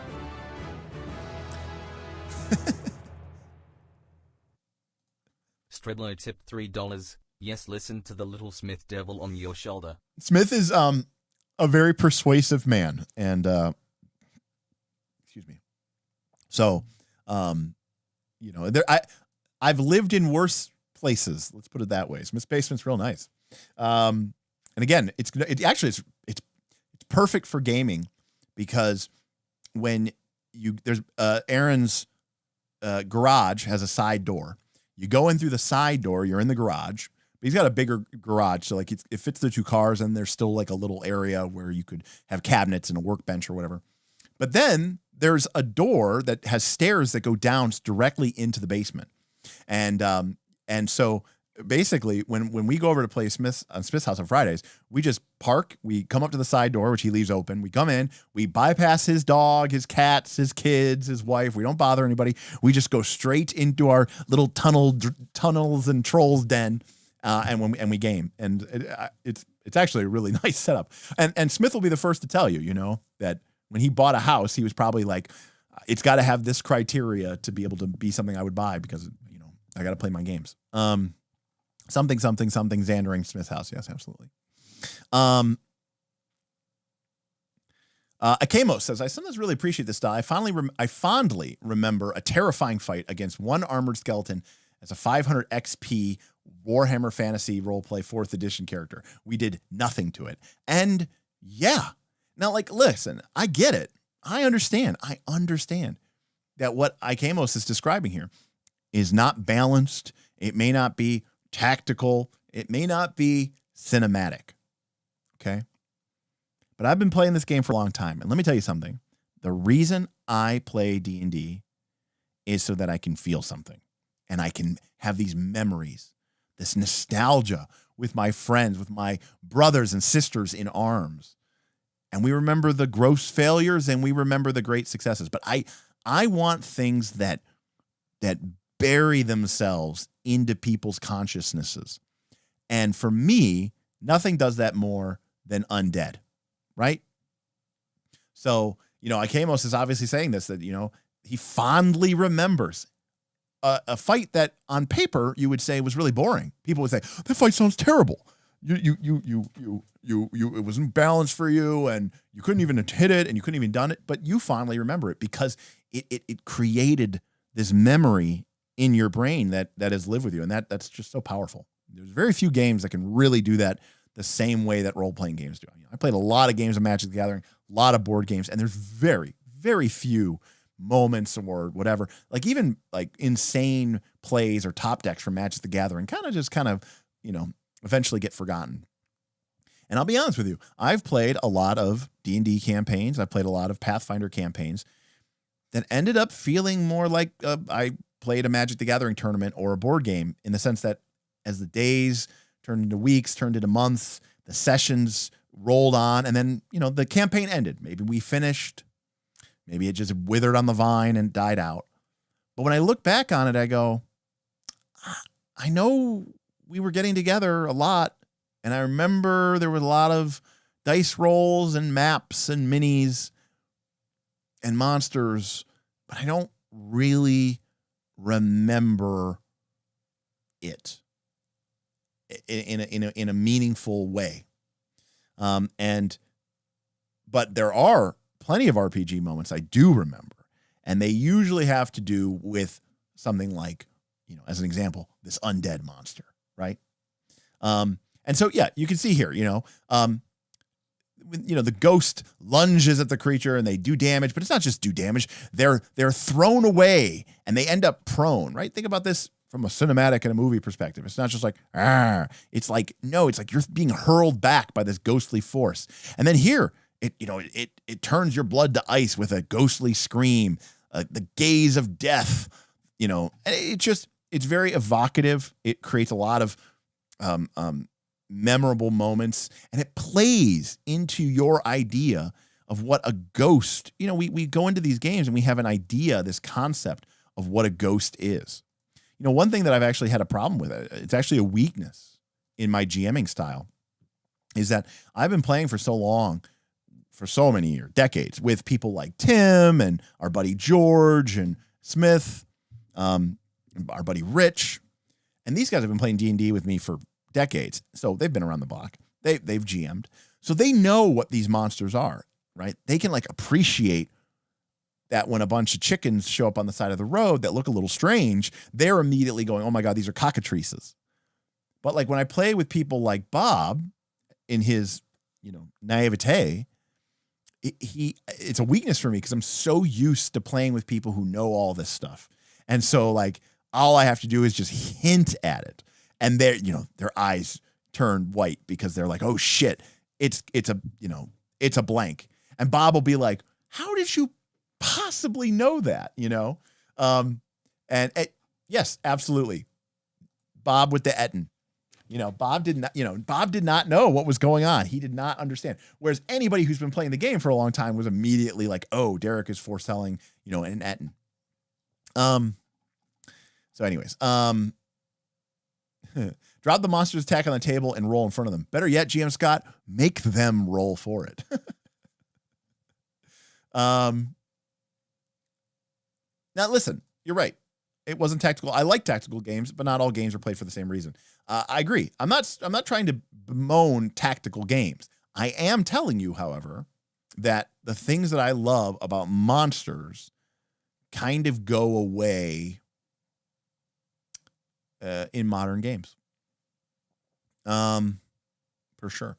The armored skeleton, his story is like some Terminator 1 level stuff. I love it. Yes, exactly. That is how Undead should feel, Lollipop Candy. It should feel like the Terminator, not level appropriate damage, right? Elia, I think I'm getting it right. Real talk though, Derek is touching on something that frustrated me over the years about PF2. All my NPCs feel the same. I look at the monsters in Forbidden Lands and I'm like, oh, this actually feels unique. And I completely agree with you. That again, I get that these NPCs in Pathfinder 2 or D&D 5th edition, they have abilities on them that are, they do something. But it's like when we saw the 4th edition mechanics, right? When we saw that like 4th edition mechanics, the rust monster had a rusting grasp ability. The 4th edition Medusa had a turn to stone ability, but it wasn't the same. It was performative, right? It was mechanical FBT. I mean, it could effectively do something, but the truth of the matter is it wasn't really designed to be a threat. It was designed to feel like a threat. And if you play the game long enough, you eventually go, this is some bullshit. And, I don't like it. Bobby is catching up. That's all right, buddy. We don't actually, wow, it's almost 9 o'clock. Geez. Cephalodog, this stream pretty much summarized why I've never been interested in running D20. It's been because of the encounter design. Forbidden Lands looks more my speed. Now, to be clear, I've been pushing hard on my channel. My patrons won't vote for it. I was like, the last 2 votes for the stream, I was like, my poll option, which my patrons did not vote for, was Derek talks about Warhammer: The Old World for 3.5 hours. I'm really excited about the return of Warhammer Fantasy and the new edition, the Big Blue Book. I love tactical miniatures games.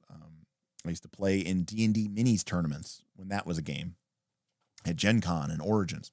So I like tactical games. I really, really do. But it's a very different experience. And, I feel like monsters kind of get the short end of the straw there, and generally speaking, it is. PF2 is not terrible at this compared to most. Yes, they make efforts. I'm not trying to say like it's not like it's a all or nothing. It's not like a 0 or a 100. It does reward puzzling out the encounter. I don't know if I agree with that, because I think, and correct me if I'm wrong,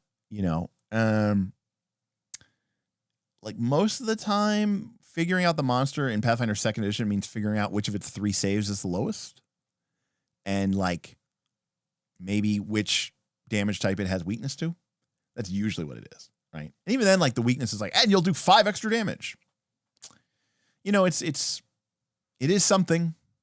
I just feel like it's, like here, you want to hear, this is a great example. Jesus, I don't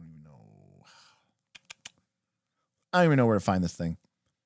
Okay. There's a monster from D&D it's from the real world, but it's called a Rakshasa, right? It's the demonic cats from sort of like, Indian culture, Indian beliefs. But Rakshasas have been in the game for a long time.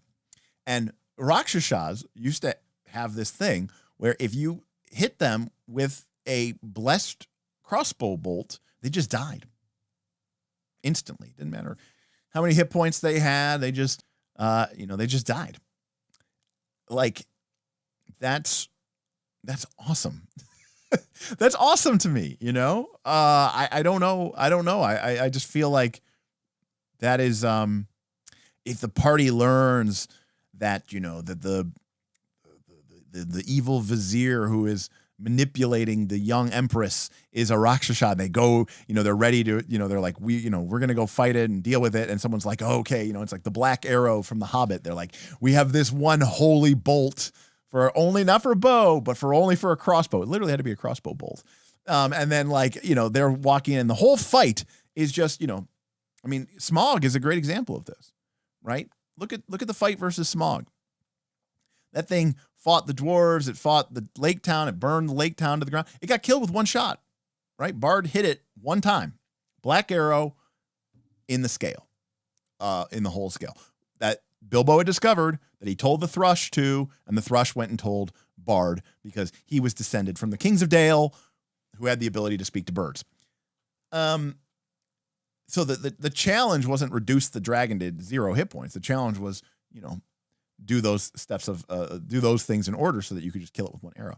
So the same thing is true like with that idea of these monsters having these like critical weaknesses. And you might say, but that would be horrible. My party would be so disappointed because one character kills it and then everybody else is like, okay, I guess I do nothing.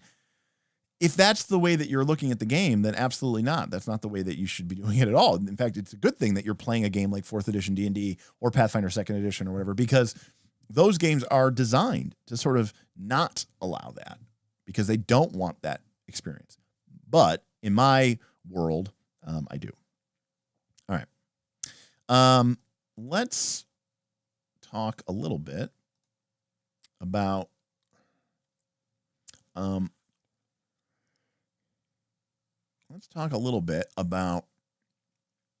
monster. So we talked about undead. So let's talk about my next favorite monster type. And I'm going to talk about giants. Now, why do I love giants? Well, the answer is because they're big and strong and cool. Because for me, and this is a big part of the problem that I have, and again, you tell me, maybe you run it differently. I have run giants in many different games. I've run them in D&D, and I have run them in Pathfinder, and I've run them in games like Dungeon World or World of Dungeons. Okay? Whoa-doo. And I got to be honest with you, I always end up having a lot more fun when I run them in Dungeon World or World of Dungeons or in old editions of D&D. Now, again, you might say, why old editions of D&D? Weren't giants in old editions of D&D just a big bag of hit points? Yeah, they were, basically. But when I play old editions of D&D, I don't really give a shit about the rules, and I'll just do whatever I want. Why? Because what I want giants to do when they fight you is I want it to feel like I want characters to be being grabbed and thrown across the battlefield. I want big clubs that are smashing into people, shattering their shields, sending their crumpled forms flying across the battlefield. I want a fight versus a giant. Like, I mean, I'm not even kidding here. I want every fight versus a giant to basically look and feel and play out, okay, like the cave troll fight from Lord of the Rings, Fellowship of the Ring in Moria. Okay? Everything that fight did is the reason I love giants.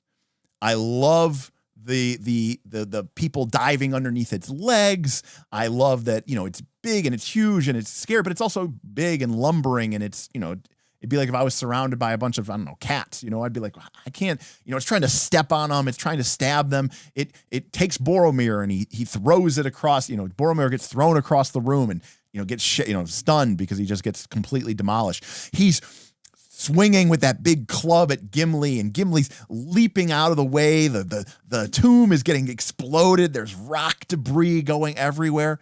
Like, that's what I want from a giant fight, right? That's what I want.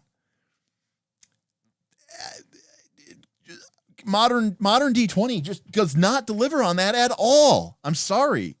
It just doesn't. It's boring. Even in my opinion, again, getting into the idea of like, wow, these things are big and strong and scary and huge and like Giants' thing used to be that they throw boulders. You know, fire giants threw boulders, the stone giants threw boulders, hill giants threw boulders, right? Most people don't even have their giants throw boulders anymore, right? Because it's terrible. You know, they just run forward and they swing with the club and they're a big pile of hit points and then they die. You are right, Jackal. They can catch fucking rocks though. They got that reaction locked down. Yeah, the boulder's terrible. The boulder's terrible, so no one uses it. It's like Giants, I will say this. Giants in Pathfinder 2 are like the most disappointing thing for me ever. I love Giants. And I'll be honest with you, like Giants aren't, you know, great in 3rd edition D&D either. But in 4th edition D&D, they did give them like a couple more powers and a couple more abilities that made them feel like giants. But you're right, Star. It's throwing boulders. It's swinging tree trunks, you know? I want the giant to, you know, like there's like a, you know, there's like a big ancient ruin of like an archway or something. Maybe you're fighting a giant outside, right? And it comes over and it just grabs the stone pillar and it lifts it up out of the ground and it's holding it above its head and it's just going to like throw down this massive, you know, 10-foot long stone column at you. And, you know, maybe like somebody else hits it in the air, you know, hits it in the arm with a couple of arrows and the giant loses its balance and the massive pillar falls out of its hands and it slams onto the ground and characters have to dive out of the way. Like it should feel this like chaotic, dynamic energy against this like huge, massive thing that's like slow and cumbersome in it, but it's like scary. I get really a lot of it just comes down to it being scary. And for me, like that kind of, you know, I mean, the classic thing, the absolute classic thing is climbing onto the giant's back. And what happens in the Moria fight in the cave troll? Legolas, baby. What does he do? The giant, the cave troll has the broken off chain that they were using to pull him around. He's whipping it around and Legolas stops it and runs across it like a tightrope onto the giant's back, 2 arrows into his back and then flips off. Like this is like, why aren't we doing this stuff? Isn't this what we play D&D for? You know, I don't know. I mean, like a giant or an undead or whatever, it has to be more than just some token on a map, right? Doing level appropriate boulder damage and level appropriate club damage. You know, it's just run up chains, good. Run up sword, bad. Noted. Now, look, to be clear, Jim Scott, if you remember in that fight, the cave troll had like a trident or like a big spear. The cave troll has a huge metal hafted spear, and it itself is a very big and strong creature. If that had occurred in Bob's Birthday Bash, where the cave troll stabbed at somebody, missed, and I described it as like the trident getting like jammed into the wall, and someone wanted to run up this well-anchored, heavy iron rod held by a massive beast and run up to the creature so they could slash it in the face or head, I would totally have allowed that. But a normal person running up someone holding a sword in their hand is never, ever going to happen in my game ever. But yes, so yes, run up sword bad, run up chain good. So yeah, so again, when you play against giants in D20, they are just a big bag of hit points. There's none of that dynamicism that's present in the game. And sort of as an example of this, let's actually take a look at something here real quick. I brought this up earlier because this was me trying. And I ultimately I don't know that I succeeded. All right, so here we have a little Pathfinder 2 action, right? So this is an encounter from Rise of the Rune Lords. Now, this is a custom encounter from Rise of the Rune Lords, one that I made specifically because there was some discussion or something about 4th edition in Pathfinder 2nd edition. At the time we were doing this. So and I bring up this encounter because this is actually one that London specifically brought up when he was asking about this concept and this idea. Okay. And in these cases, these are trolls, which are giants, but they're big and they're scary. But what are trolls? What do we think of? We think of regeneration, right? But we also think of like gross and disgusting things. And I want to show you, can I find this piece of art really quick? Let me see if I can find this Warhammer troll battle art. Come on.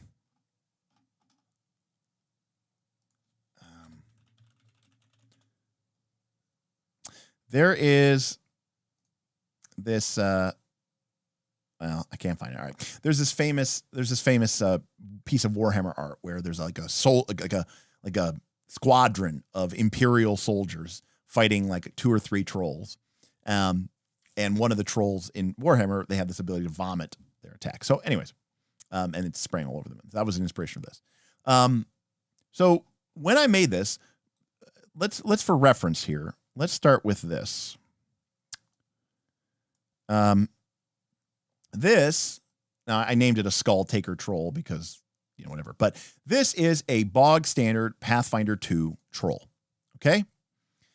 It has attack of opportunity, which again, I think is terrible because, I think attacks of opportunity should be left for creatures that are like defenders or fighters. I just don't, especially in a game that's like, things shouldn't have attack of opportunity. And then like this savage brute creature does, it just doesn't feel right to me. That's just an aside. And so what does this creature do? Okay. It has a jaws attack, which does damage. And then it has a claw attack, which does damage. And of course, the really awesome thing to do is to figure out that the jaws attack does more damage than the claw attack. But the claw attack is agile. So that means you're going to attack with your jaws and then your claw. Alternatively, you could attack with 2 claws because if you hit with both of them, you can rend. And if you hit with 2 consecutive strikes of claw, then for the 3rd action, you just automatically do damage. So this creature basically has 1 way to do damage, 2 ways to do damage, and then a 3rd and a 4th way to do damage. All this creature does is do damage to you. There's nothing about this that is, I think evocative or cool or feels like this terrifying, regenerating, scary menace. Now, it does have regeneration. And to be fair, it's regeneration 20. So I give them credit for that. It is a troll. And clearly, if you want to be able to beat this monster. Now, of course, if you were to look at other level 7 creatures, you might be like, oh, well, they have higher armor class and more hit points. This creature's hit points and armor class are lower because it has regeneration. So it pays for that regeneration to a certain extent, right? In a sense. And, but again, double dipping, it's regeneration is deactivated by fire and acid, but it's also weak to fire. So as a result, fire damage is really going to, just kill this thing really quickly. But again, it's ways to do damage and ways to avoid taking damage. So I don't necessarily know that this created the sort of feel that I wanted out of a troll. So because I was trying to emulate or tried to replicate 4th edition style mechanics for this fight in Rise of the Rune Lord, I created a two brute. Okay, those are the bone gnawer trolls, and then 3 artilleries, flesh flinger trolls. And so my idea here was, okay, because again, I'm starting from a premise of I need an artillery monster. That means a monster that attacks at range. Well, how does a troll attack at range? And I know what a lot of people would do, maybe even a lot of adventure writers would do, is they would give the troll 3 troll hand axes or 3 troll javelins, and the creature would just hurl javelins, right? So my idea was I want this creature to feel terrifying and horrifying and sort of lean into it being a troll, which is why I gave it this ability called Flesh Fling. Now, to be clear, this, we can talk about this if people want, why this monster was not a good idea or why this monster failed. But it was fine. It just, there was problems with it. So this creature has this ability called Flesh Fling, which is one action. And it says, the troll rips out a piece of his own flesh and flings it at you with monstrous force. The troll takes 10 damage anytime it uses this ability. He's ripping himself apart in order to basically create troll boulders, right? And hurl chunks of troll at you, okay? And it does 2d10 plus 9 bludgeoning damage. But if you're hit by this glob of troll chunks, okay, you have to make a fortitude save or you become sickened, because I like to think that getting hit by a bloody hunk of troll would make you, a little bit sick, okay? And then I also have this little thing here that if you get critically hit by the strike, in my mind, it means you got hit in the face with this thing, right? Like a gigantic, bloody troll loogie smashing into your character's face. And so you treat your fort save as one category worse. So even if you succeed, you fail. Okay? Now, I was using the template of the troll, so the creature had a jaws attack and a claws attack, but honestly, I didn't even need those. Okay. But this is me trying to, this creature was created before Forbidden Lands. But you can imagine, if you will, if I was making this creature into a Forbidden Lands monster, these would be remember the Forbidden Lands, that's the one with the D6s, right? On the monster, right? That's a ghost, right? You roll randomly for that. This is like me trying to build up that portfolio of evocative, meaningful abilities that ideally and hopefully feel internally consistent to what we know about trolls. All right.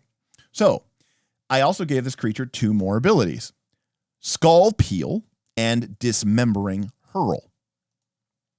So Skull Peel says the troll peels back the flesh from its face, ripping it to shreds, revealing the horrific mess of blood and bone beneath its rotting exterior. The troll takes 15 damage. The troll makes a demoralize action without a penalty for sharing a common language. The troll gets a +4 circumstance. I wrote penalty, but it should have been bonus. +4 circumstance bonus to this check. So Skull Peel is essentially making a intimidation check, right? A demoralize check, right? With a +4 modifier. That's it. That's the only thing it is. But it does take 15 damage to itself. Is that balanced? Probably not. That's probably not even close to being balanced because it's ripping its face apart. The troll could just intimidate. When you're playing a troll in this game, I could just go, I'm going to intimidate you. Scary. You're demoralized. Frightened 1. But what I wanted to do here was to lean into this idea that the troll is almost like, like those people that like persistently pick at their flesh or their scabs, and they just, they're very scarred because of that OCD compulsion. It's almost like this troll, knowing it can regenerate, it's just like it sticks its hand into blenders just to see what'll happen, right? And as a result, it's just like has this very alien approach to its creatures, to its well-being. And then the penultimate ability is the Dismembering Hurl. And Lollipop says, imagine if Flesh Flung could regenerate into minions. Okay, we didn't go quite that far. But with Dismembering Hurl, again, what I'm trying to do here is, I hate to say it, this is me trying to do MCDM. This is me trying to be tactical and cinematic.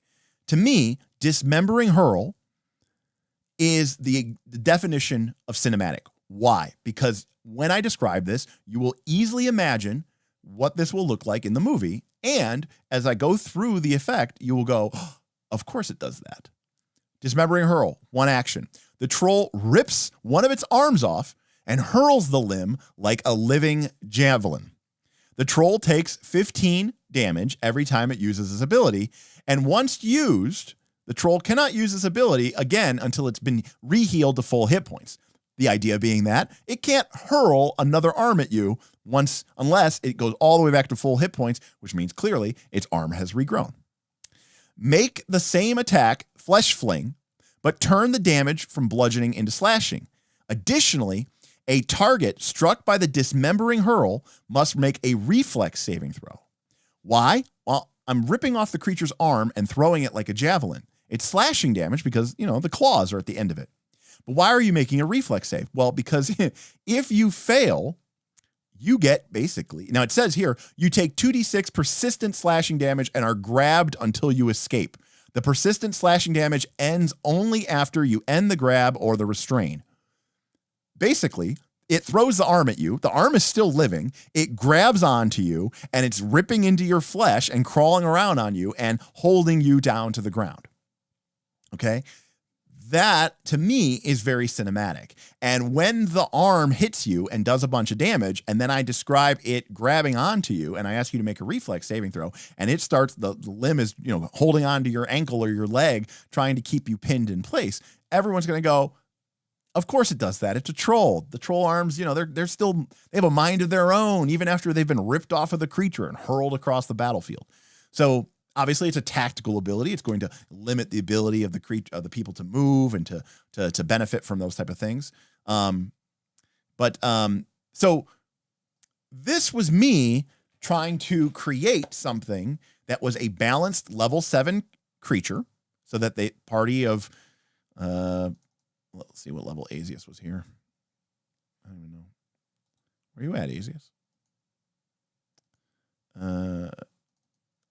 Well, Asius was level 8, maybe 8 or 9 at the time. But this was me trying to create an experience that would both be a balanced Pathfinder 2 fight and have a tactical component, because this creature was an artillery, and have that cinematic look of feeling very, very appropriate. Now, as an example of this, by the way, remember, the Fleshfinger Troll is going to sicken you, it can frighten you, and it can also make you grabbed, right? Which makes you immobilized or restrained. So that is a combo, because the bone gnawer trolls are big, heavy, brutes that just do a bunch of damage. So they're not really super accurate. So if you become frightened or sickened, this is going to be really, really bad for you. But I also gave them, you guessed it, some special abilities. So they have an ability called, well, for starters, I gave them Voracious Pursuit. And I didn't, I guess, describe it, but basically it's like the Barbarian's ability. If someone moves away, they can spend a reaction to keep up. So I call it Voracious Pursuit, because my idea of this troll is taking another idea of the troll. In my mind, the troll is, it's a living eating machine.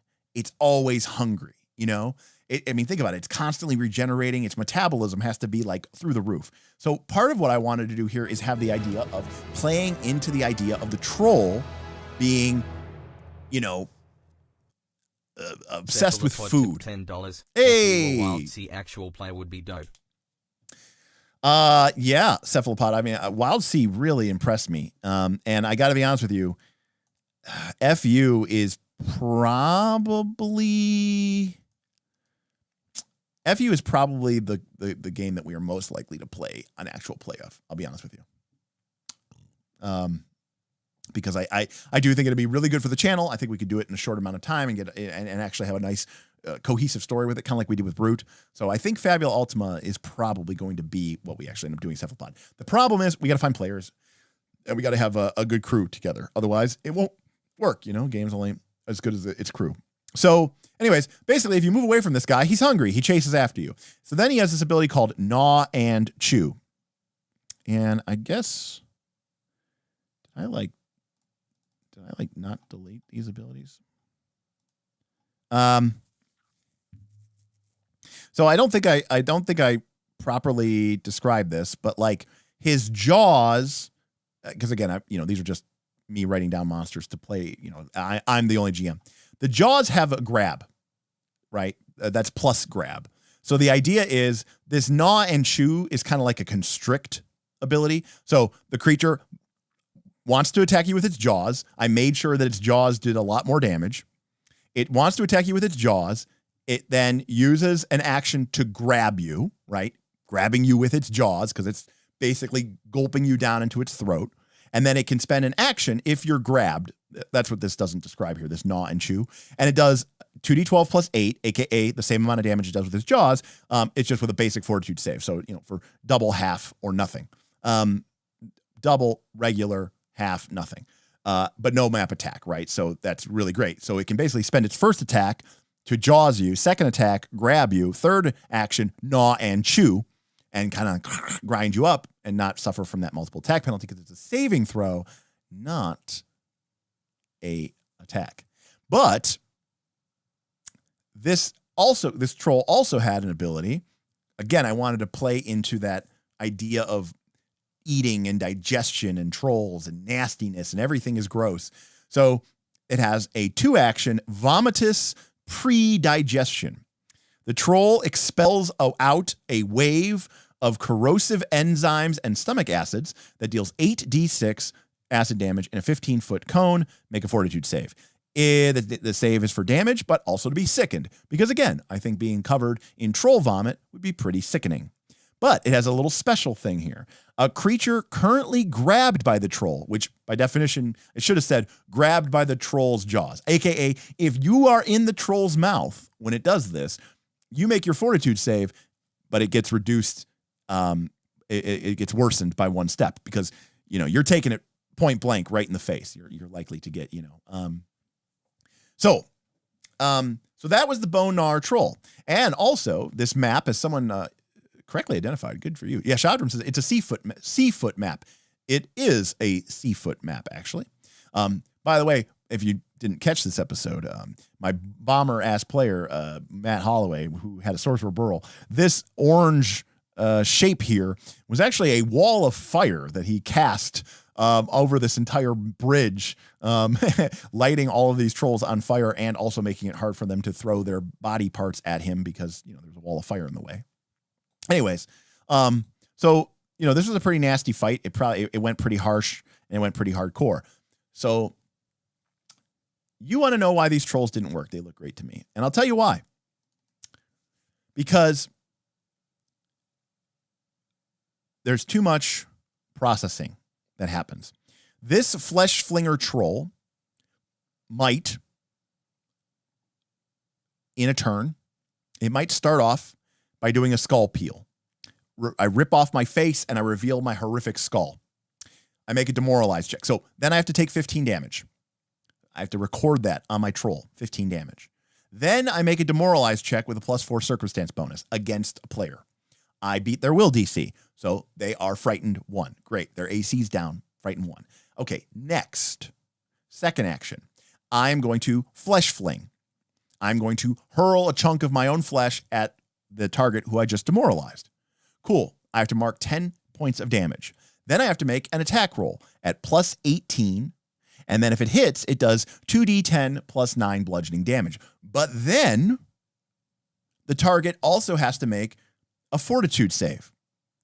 So now they have to make a save, apply their bonus, take off 1 because they got frightened, and then apply the effects of being sickened or sickened 1 or sickened 2. Also, we have to remember if I critically hit that they get reduced by 1. But that was just the creature's second action. It has a third action. And so it's an artillery monster. It's designed to stand back and hurl chunks of its flesh at the party. So then this creature does a flesh fling attack again. Sure, it has multiple attack penalty, but what else is it going to do? Also, you're frightened, so your AC's down by 1. And then I have to follow the procedure again. I have to write 10 damage. I have to make an attack roll. If I hit, I have to roll damage. You have to subtract damage. Then you have to make a fortitude save, and we have to do. And guess what? I've got 2 more flesh flinger trolls to do that with. The problem with these monsters, and this is a problem with a lot of Pathfinder 2 monsters, is that in order to make them interesting, you have to make them complicated. And it involves a lot of dice rolls, and it involves a lot of mechanics and numbers and tracking.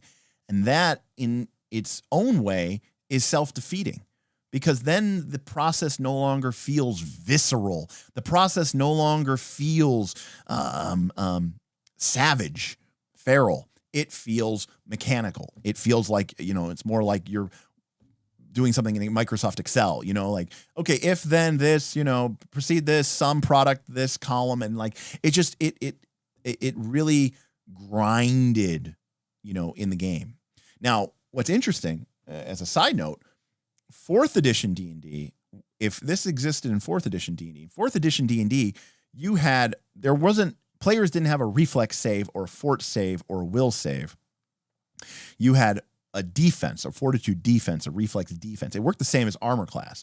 So when someone cast a fireball at you, they made an attack roll with their fireball, but they didn't attack your armor class. They attacked your reflex saving throw. In other words, it was there was never multiple die rolls for the same thing.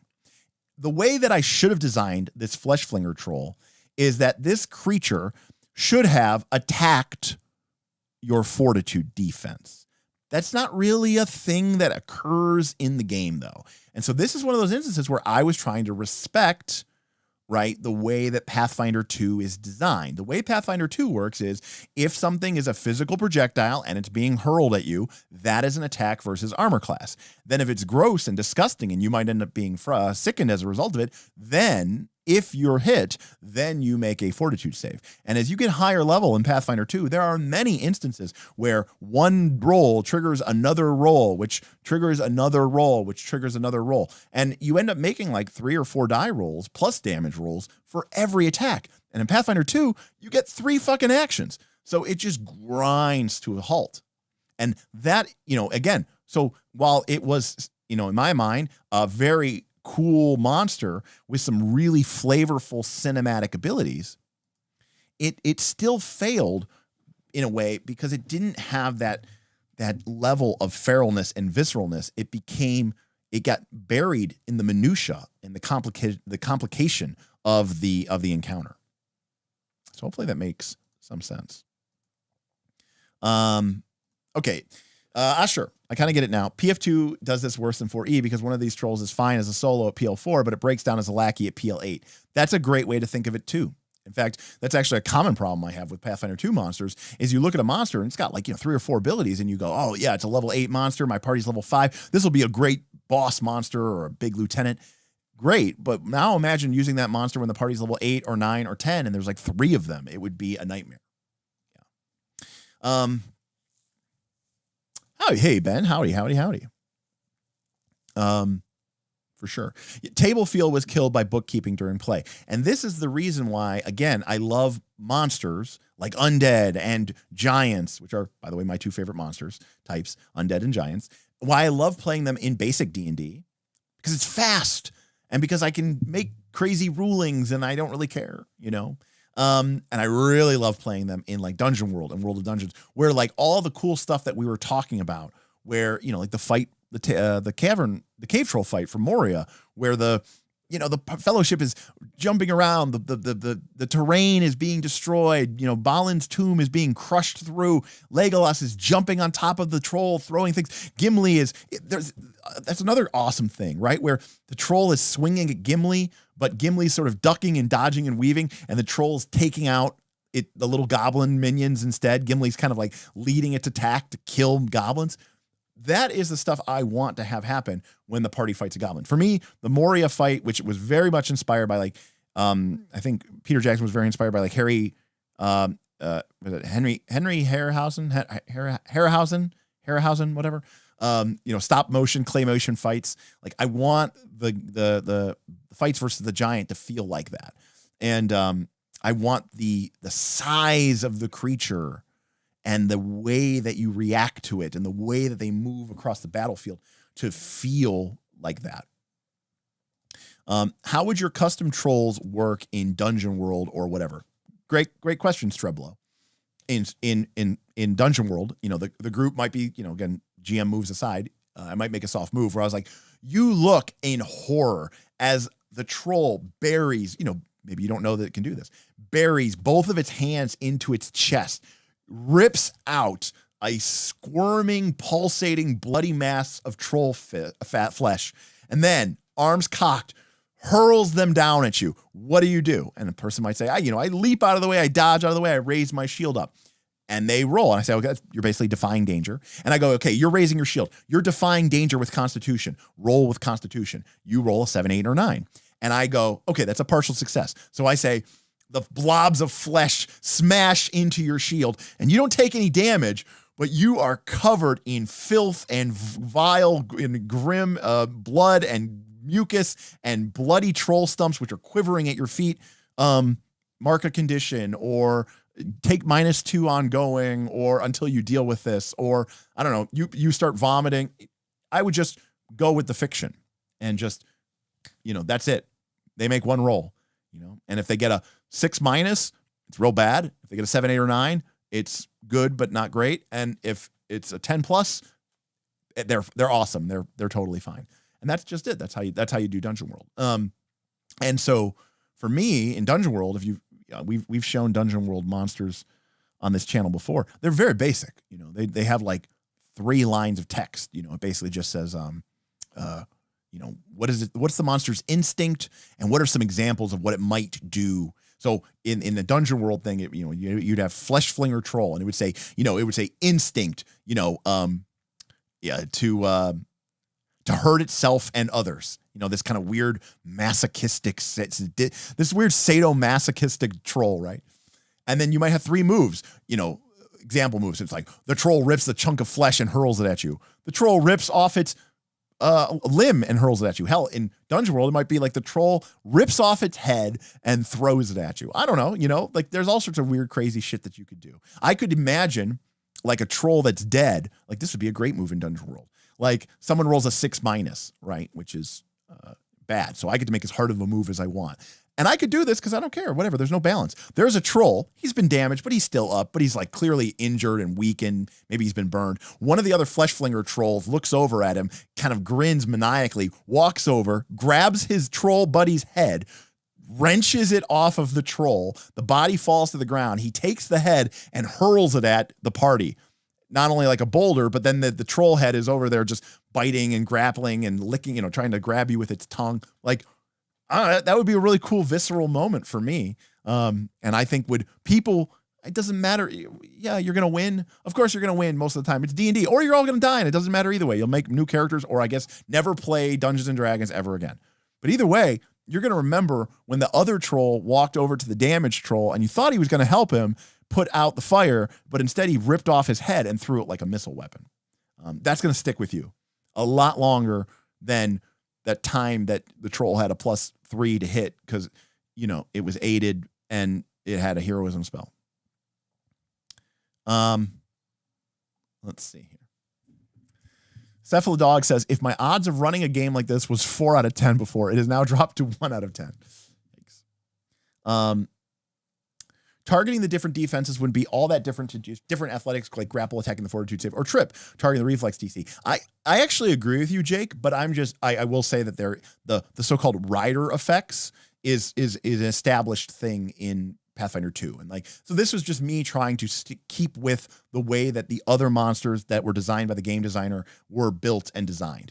In the case of athletics or a trip, obviously those things work differently, but those are a very specific situation where trip and grapple don't do damage, right? This was an attack that did damage that also had an additional secondary effect. If the attack didn't do damage, if it was just rip off my arm, hurl it like a missile, and it grabs you, I could see maybe making it so that it only does reflex or it only did, fortitude defense. Maybe both. I don't know. It could be either. And if it did no damage. But since it was doing damage, the game felt like it said to me, you need to be targeting armor class as a result. And you might say, well, why not just have it not do damage? I could do that. But unfortunately, Pathfinder 2 kind of works on, the players do a bunch of damage and the monsters need to do a bunch of damage. The monsters aren't doing damage. The players are not going to be any danger and they're not going to feel anything. There's nothing like level drain or getting their equipment destroyed or being paralyzed for 1d4 hours or getting their constitution sucked away. There's none of these other secondary effects that would result from a game. I mean, and again, some of this comes down to the style of play. It's not balanced. But if I was playing Dungeon World or if I was playing like old school D&D, hell, if I was playing 5th edition D&D, which I don't respect, and so I say that with respect because I don't respect it. If I was fighting a troll or a giant, like with a big club, and we're playing D&D, and I hit you and I critically hit you, right? I might just tell you that your armor's destroyed. Your shield is shattered, right? I'm not just going to make it so that this thing is just a hit point transaction machine, right? Monsters need to be more than ATM machines for damage and hit points. they need to have a presence in the battlefield. Ben, Ben would have had a lot to say here, I'm for sure. One of my favorites is the first edition Yeti. Not particularly strong, but they're like the Predator, from the movies, in the snow. Effectively invisible unless you're very close, and then very deadly. And again, this changes the nature of the game. It's not just fight the Yeti, the Yeti does level appropriate damage. No, if the Yeti is something where you learn about it, you wake up and one of your companions has been dragged off into the snow, and the ranger tells you the forecast is a blizzard is coming, and as the blizzard descends off the mountains, the Yeti come with them, and you're like, this is terrifying. We also know what we need to do, but also this is awesome. This thing feels like a monster. So respect. I don't know the Yeti stats off the top of my head like Ben does, but I believe it. Alia. Ironically, I think combat in heavy simulationist games like Versus D is less fiddly than Pathfinder 2nd Edition in some ways. In some ways it is. I mean, the 3-action economy is cool, but it also makes people's turns take a long time. I mean, there's a lot of fiddliness with having 3 actions. I mean, a lot of people go, yeah, the 3-action economy is so great. It's so much better than the 2. I mean, to be fair, 3rd edition D&D had, 4th edition D&D had standard, move, minor. 4th edition D&D had standard, movement, bonus. What Pathfinder, so they're already all 3 actions. What Pathfinder 2 did is it got rid of any distinction. They're just actions, right? They're completely fungible, and you can use them however you want. But like everyone's like, 3 actions is better than 2 actions. Okay, so does that mean that 4 actions is better than 3 actions? Does that mean that 5 actions would be even better? If I come out with a game and I call it, I don't know, Road Seeker, and I go, this has a 5-action economy. I'm like, this game is 60% better than your other lesser action economy games. This has 5-action economy. Like, does that make it better? I don't think it does. Of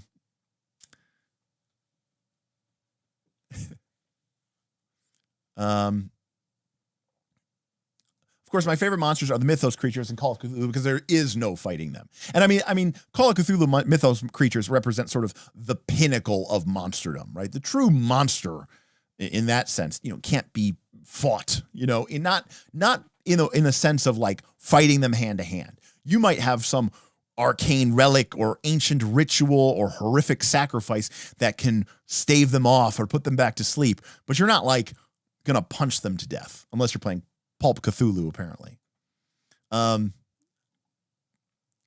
Yes. Oh, automatic telling machines. Yeah, exactly. Viking ATM machines.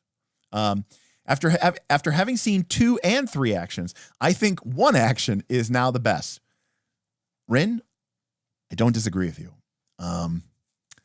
I would rather have a person get to do 1 big thing on their turn, and then all the other little stuff, moving, opening a door, pulling out a potion, maybe even drinking the potion, whatever. Just do it. I don't care.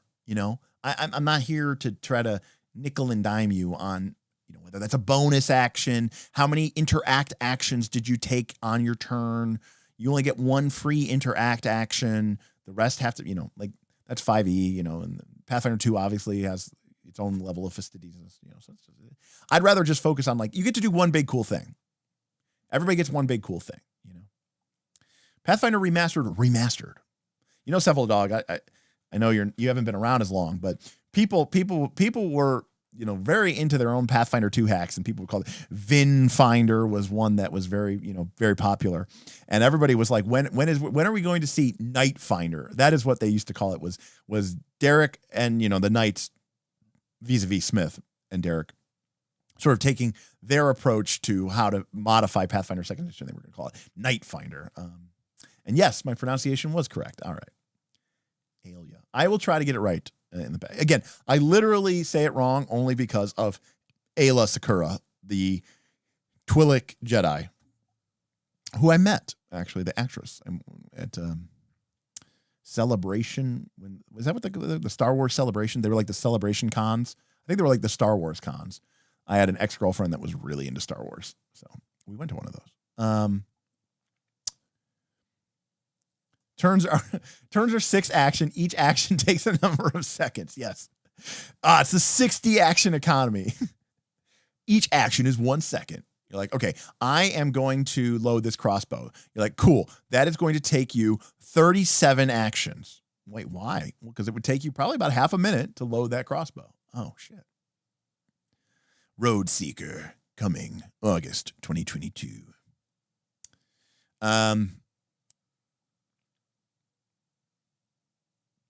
Let's see.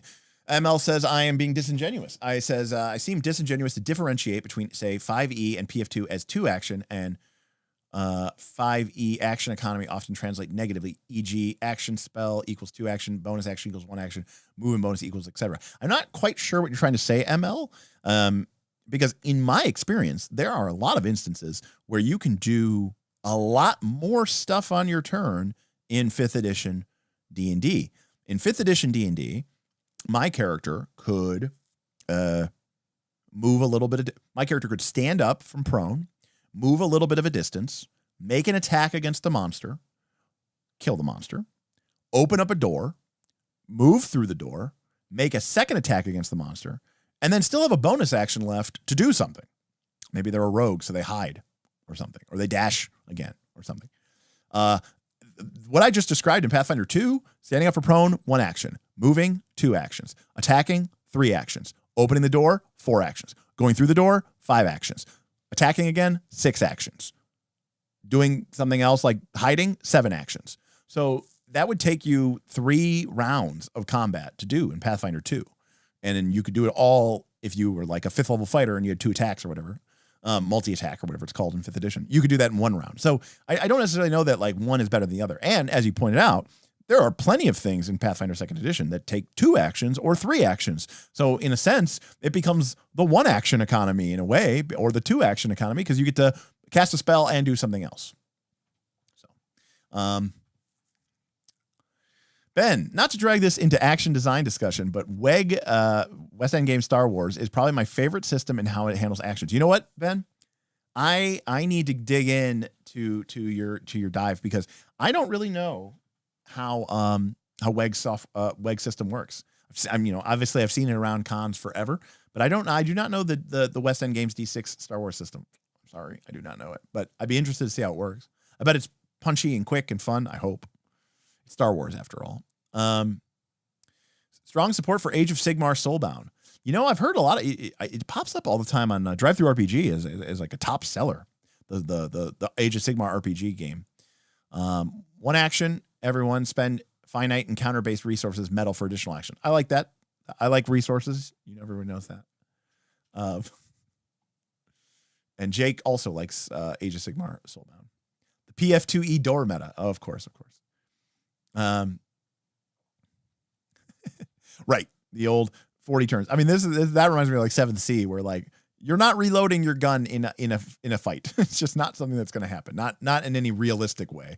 I mean, you could literally, maybe sit there in the corner and load your flintlock back up, but it's like, no, you get 1 shot basically.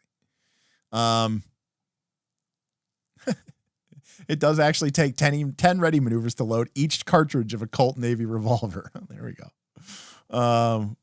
60 to load a musket. Now that's realism. That's simulationism. Cool. Well, again, tonight we talked about Undead, we talked about Giants, and I don't want people to feel like I was poo-pooing on these modern games. I'm not. But what I am saying is that the modern game, you don't get something for nothing. Modern games, the creatures are more balanced. They're more usable straight out of the book. You can just drop them into an encounter and they're just going to work. No one's going to complain that they're unfair or that the abilities are foobar or broken. You, as a GM, aren't ever going to feel like I put this monster in the fight and it didn't do anything, right? So there's a lot of advantage to that. And quite frankly, the monsters have more nitty-gritty tactical abilities. And if your game and your game group are really enjoying the grid and tracking all those really, quick little movements and all that stuff, then these, modern day games, 4th edition D&D, Pathfinder 2nd edition, maybe to a certain extent 5th edition, are really great for you, and that's great. But what I'm always trying to argue is that those creatures that are in those games, those are just foes. They aren't monsters, right? And because I think part of what makes a monster monstrous is that they don't follow the rules and that they feel like it's unfair and that they have these horrific abilities that don't just appear to be horrific. It's not just lip service. It's not just a thin veneer gilded with awfulness. It is awfulness deep down to the core. And so it's designed in such a way to maybe appear to be horrifying, but it's not horrifying. And I think that monsters in D&D, whether it's a beholder, which I love, that's a great, what is my favorite D&D monster? Man, my God. Some of my favorite monsters, again, some of these cross from giant, because I like giants and I like undead, but I also like aberrations and oozes. Like I like carrion crawlers, odiugs. I love the black pudding, ochre jelly. Gelatinous cube's good. I've used plenty of gelatinous cubes. I love gelatinous cubes. But I loved displacer beasts, minotaurs. I love minotaurs. They're not a giant. I think they're in 3rd edition. They were monstrous humanoids. I love all the classics. Beholders are so fantastic. Mind Flayer is top notch. These creatures are just terrifying. But this is where, again, I said it's a weakness in my GM because I've been doing it for 30 years. All I have to do, okay, if we were playing D&D, I'd love to do this on the stream so that you could see it. I'd bring up the camera so it would be like my face is right here, and then like right here would be Smith, and right here would be Bob. And they'd be playing some 3rd edition game or something, or some old school D&D. We're playing BX, we're playing Shadow Dark or something, or we're playing Dungeon World or whatever. And I describe the shadowy, that the party enters into this strange alien temple. It kind of has like an H.R. Geiger feel to it, right? Where like nothing is straight. There are no right angles. There's strange undulations. It's as if the stone had become living and organic and then solidified, right? There's this weird sliminess to everything. And then I describe this sort of organic stairway that leads to sort of a central altar. And as the party enters and they see rising up onto the altar the shadowy form of a man, but as its face turns around, you see the undulating tentacles emerging from its mouth. Aaron would shit himself, because he would just immediately know, oh shit, that's a mind flayer. Holy shit, we're fucked. There's no surviving this. And no matter how many times Aaron has fought a mind flayer and won, he will always feel that way. And that is power. That's power you can't buy, people. That is something that is visceral, that just, it hits deep. It lives inside of you. And I don't know how to describe it for you, but that's the reason I play D&D and I put monsters into the game. It's so that I can look at at the look of absolute horror and just hope draining from their face, just as they realize what they're up against. That, to me, that is monstrous. That is going to live. That is creating a moment that someone is going to remember. That feeling, that's role-playing. You want to know what role-playing is? That it's when you go, I feel like I'm going to die. That's really powerful. So monsters need that. They need to be monstrous. When a monster is just a token on a board that does some damage and maybe has a weird effect, it's not a monster anymore. Okay. Damien, coming in with $5. Many PF2 monsters don't change at all if you say they are human. All flavor is kind of pointless to the mechanics of the game.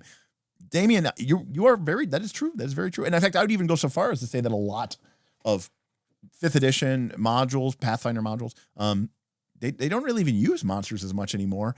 They mostly just use humanoids, which used to be monsters, but now humanoids are humanoids, Orcs aren't really monstrous anymore because you could be a player character race and they're not necessarily this evil, savage, follower of Groomsh. No, they're just a rough and tumble dude. And so a lot of they just don't even have monsters, not in the proper sense. I remember when we played this Mega Dun, I think it was Dragon's Delve. When we played Dragon's Delve, level 2 of the dungeon was called the Fountain of Dreams. And the party knew that there was a powerful gelatinous cube, basically like a higher hit die gelatinous cube. I think gelatinous cubes in 3rd edition were like CR3 or something, maybe CR3, CR4. And I was basically like, this is like a CR6 gelatinous cube. It's like a powerful cube. And so the joke was that like it wasn't a D6 anymore. It was like a D8 or something. It was just some throwaway joke. And it was on the random encounter table. There was no room that it was keyed to. It was only found through random encounters. And the group didn't spend a ton of time on this level. They were kind of afraid of it. And they were kind of afraid of the gelatinous cube, honestly. And so they avoided it for many, many months of play. And as they got higher level and went deeper. And so they never dealt with the gelatinous cube. But there's an effect of this level that basically, long story short, like there was like an artificial intelligence. Olaf tipped $5. Hey, thank you, Olaf. Olaf. The worst though. Do you fake success and move forward, or do you wait for the hits around the table to finally take down your big boy? Cleanup is the worst. Do you fake success and move forward, or do you wait for the hits around the table to finally take down your big boy? Olaf, I will never fudge hit points. In fact, it's almost impossible for me to fudge hit points because I almost always make tracking my monster's hit points the player's responsibility. Even when I play on Foundry VTT, my monster's hit points are visible. So there's no way for me to be able to do that. Now, that being said, you are right. Cleanup is the worst. Now, I might just say, hey, this creature has 35 hit points left. I know, and you know, that you're going to beat it. You guys just want to say it's dead and we can move on? And everyone will go, sure. Some people might go, no, you're taking away. I wanted to be able to use my double slice again. It's fine. Arguably, Olaf, going way back to the beginning of the stream, this is why morale rules were really, really good. Because by the time you got to that point in the fight where it's kind of a slog, the monsters were likely to have run away. So when the monsters were a threat, when there was a bunch of them, then it was a scary fight and it was cool to keep playing it. But after the party killed the first 2 or 3 of them, the 2 that were left, if 5 monsters couldn't kill the party members, then once 3 of them are dead, there's only 2 left. They aren't certainly going to be able to kill the party, but they still have 150 hit points each. So we got to hack our way through them. But not if they run away, not if they morale check and they've run. So that is kind of, where the worst is. But I do agree with you that cleanup is terrible. So anyways, back to this gelatinous cube. There was an effect on the level that was sort of like a magical artificial intelligence, and the group never really dealt with it. And so long story short, the idea was that the gelatinous cube kept absorbing this magical energy, and it kept progressing. So it started off as a cube, and then it became a D8, then became a D10, and then a D12, and eventually they called it the Omni Cube because it became a 4th dimensional tesseract because the cube gained too many dimensions and started to have to phase out through space and time and 4D space. And yes. And so there was this joke about the legend of the Omni Cube on this level. The fact of the matter is I didn't really even have stats for it. It just kind of became a legend. I mean, if the party had ever really needed a reason to go back to that level, I probably would have statted out something awesome. But the point was they were afraid of it. It was a fun monster. And it was even though it was kind of silly, even when it was silly, it was kind of fun. Yes, not a drummer. That's why you didn't spend a lot of time on that level, because you knew you couldn't fall asleep on that level.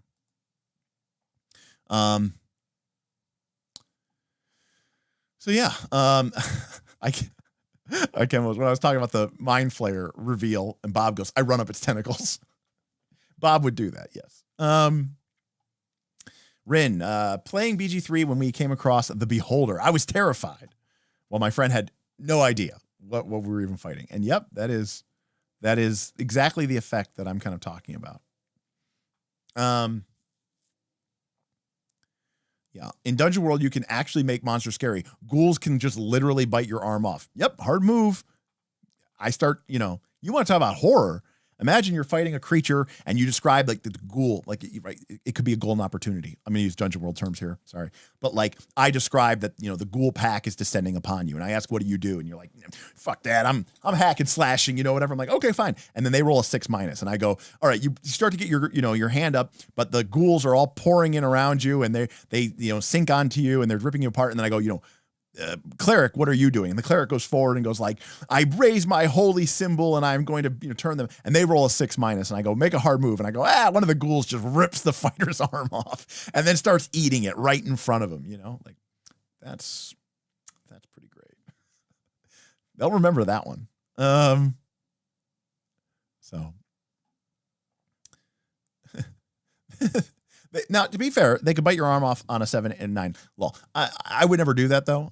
Yes, right. It is legal, but I would never do that. In fact, there's a lot of hard moves that are legal that I still wouldn't do unless the fiction was appropriate. Like I would never just have a ghoul rip somebody's arm off. If somebody was like overwhelmed by ghouls and no one else was doing anything and they gave me like the biggest golden opportunity of all time, or if like the party was just like making bad decisions and rolling like shit, I'm like, yeah, sorry. The fates have spoken. It's not my call, guys. You rolled like crap and you had bad ideas. Room, arm coming off, the ghoul's going to eat it. Start beating you to death with your own arm. So something awesome like that. All right. Well, we went longer than I expected to. So thank you so much for everybody for hanging out with us and joining out. Exciting.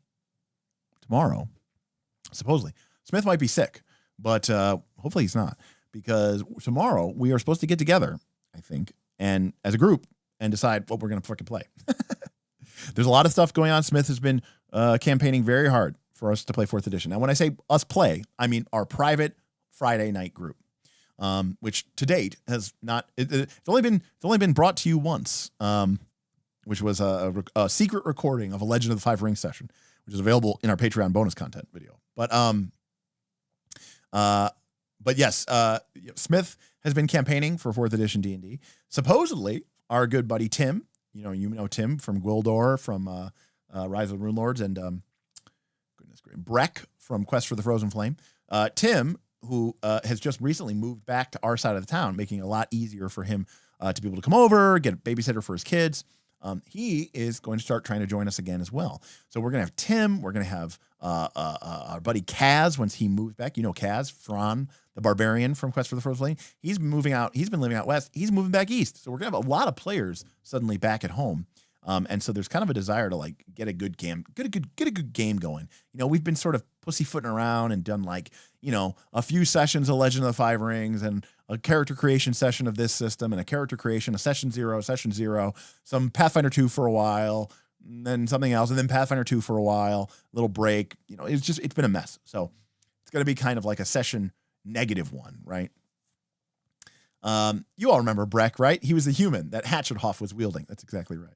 I actually described that story today to somebody who doesn't know anything about our channel.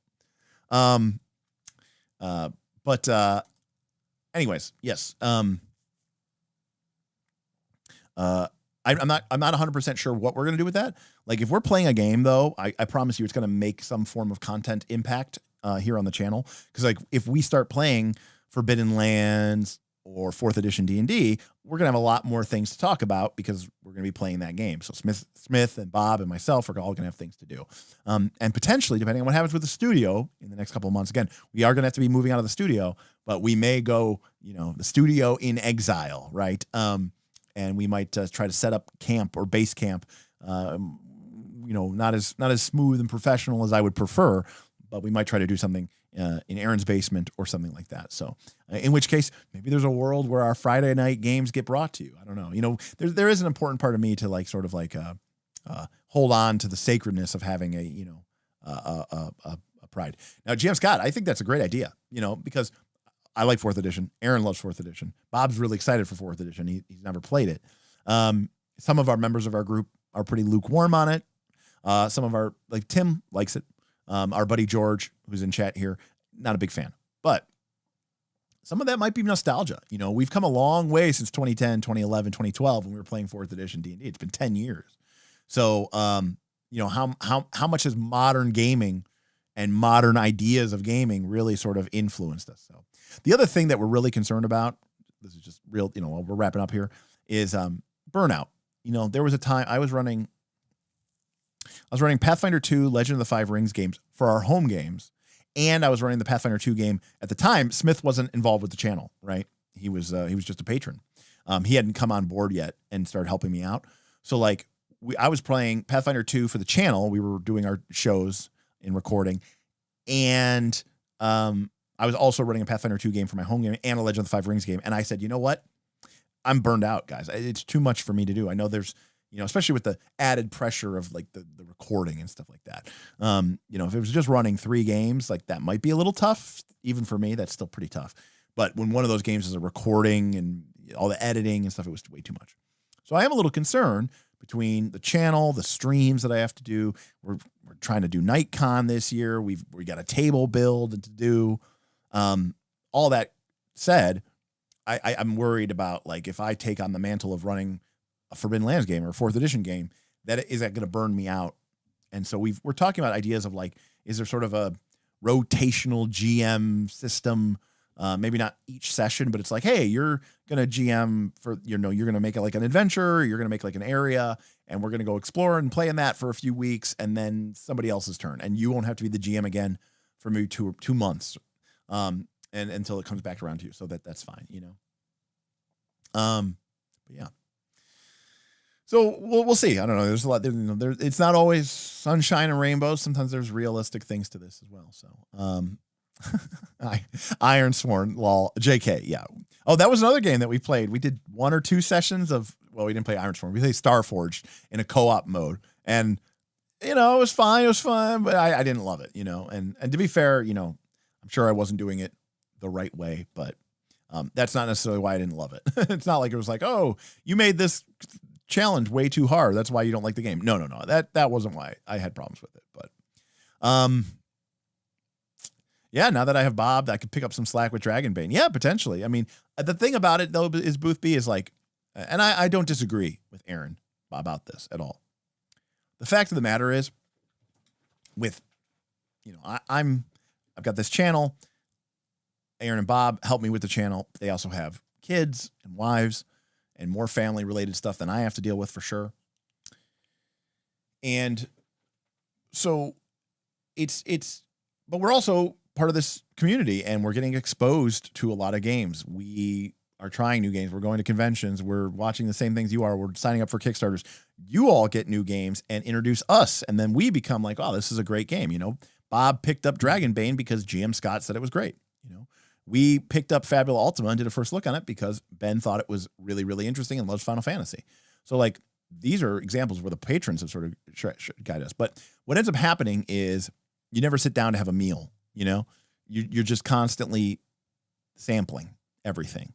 And at a certain point, I think, especially for people like Smith, and to myself to a certain, you know, and there's some people like Bob who is so, like, he wants to just, you know, he wants to sample everything.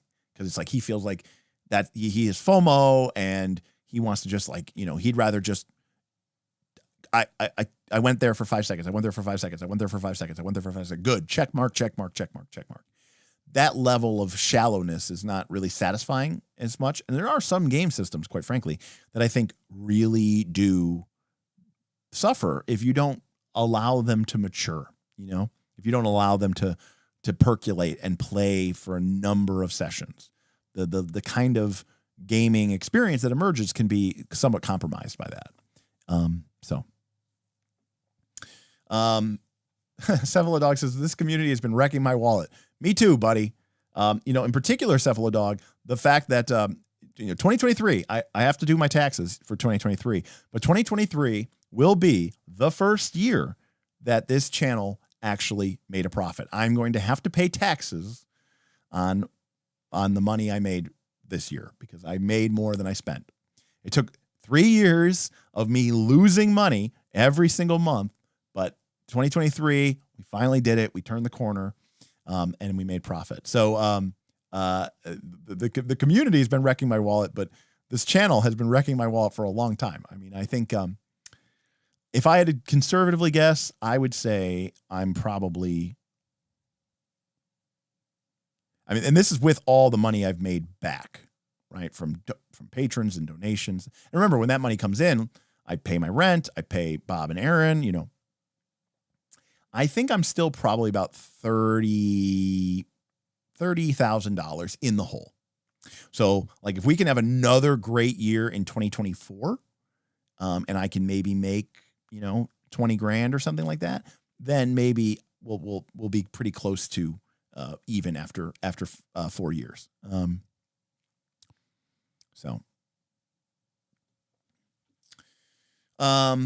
KC says, can't you claim previous losses to offset this year's profits? Well, that's the good news, KC. Now we're talking about tax law. So KOLC LLC is set up as a single owner pass-through entity, which means that the income is realized just on my 1040. I don't actually file a separate one.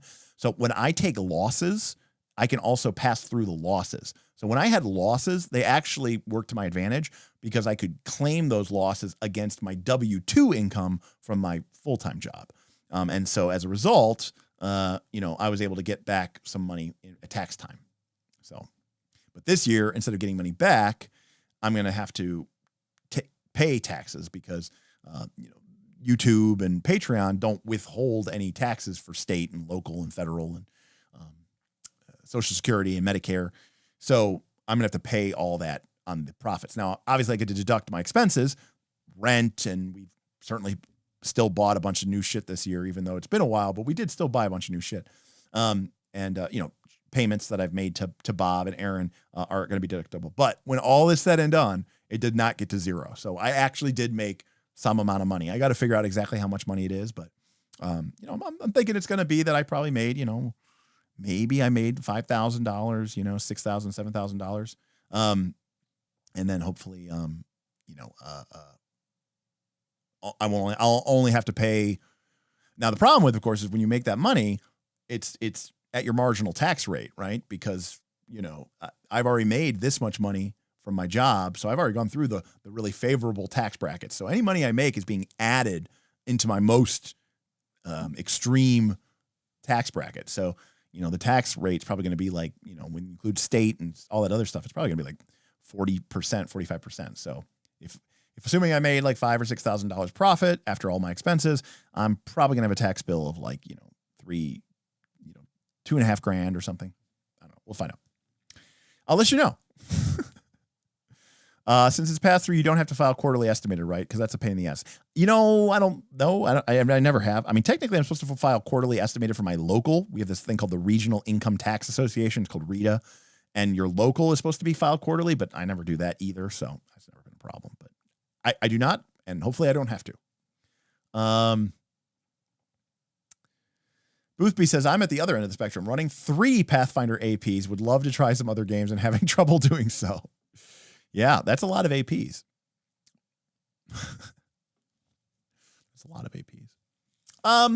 Bob, I think he has started to settle down a bit because he has started to kind of figure out what he likes. And I think that's fair. I think that's fine to be really hesitant to settle when you don't know what you like yet, Some TTRPG experiences need to be slow cooked. I agree. It's like a brisket, you can't cook a brisket over high heat. It's not going to work. You need that low and slow, break down all that fibers, Yeah, I get FOMO too, KC.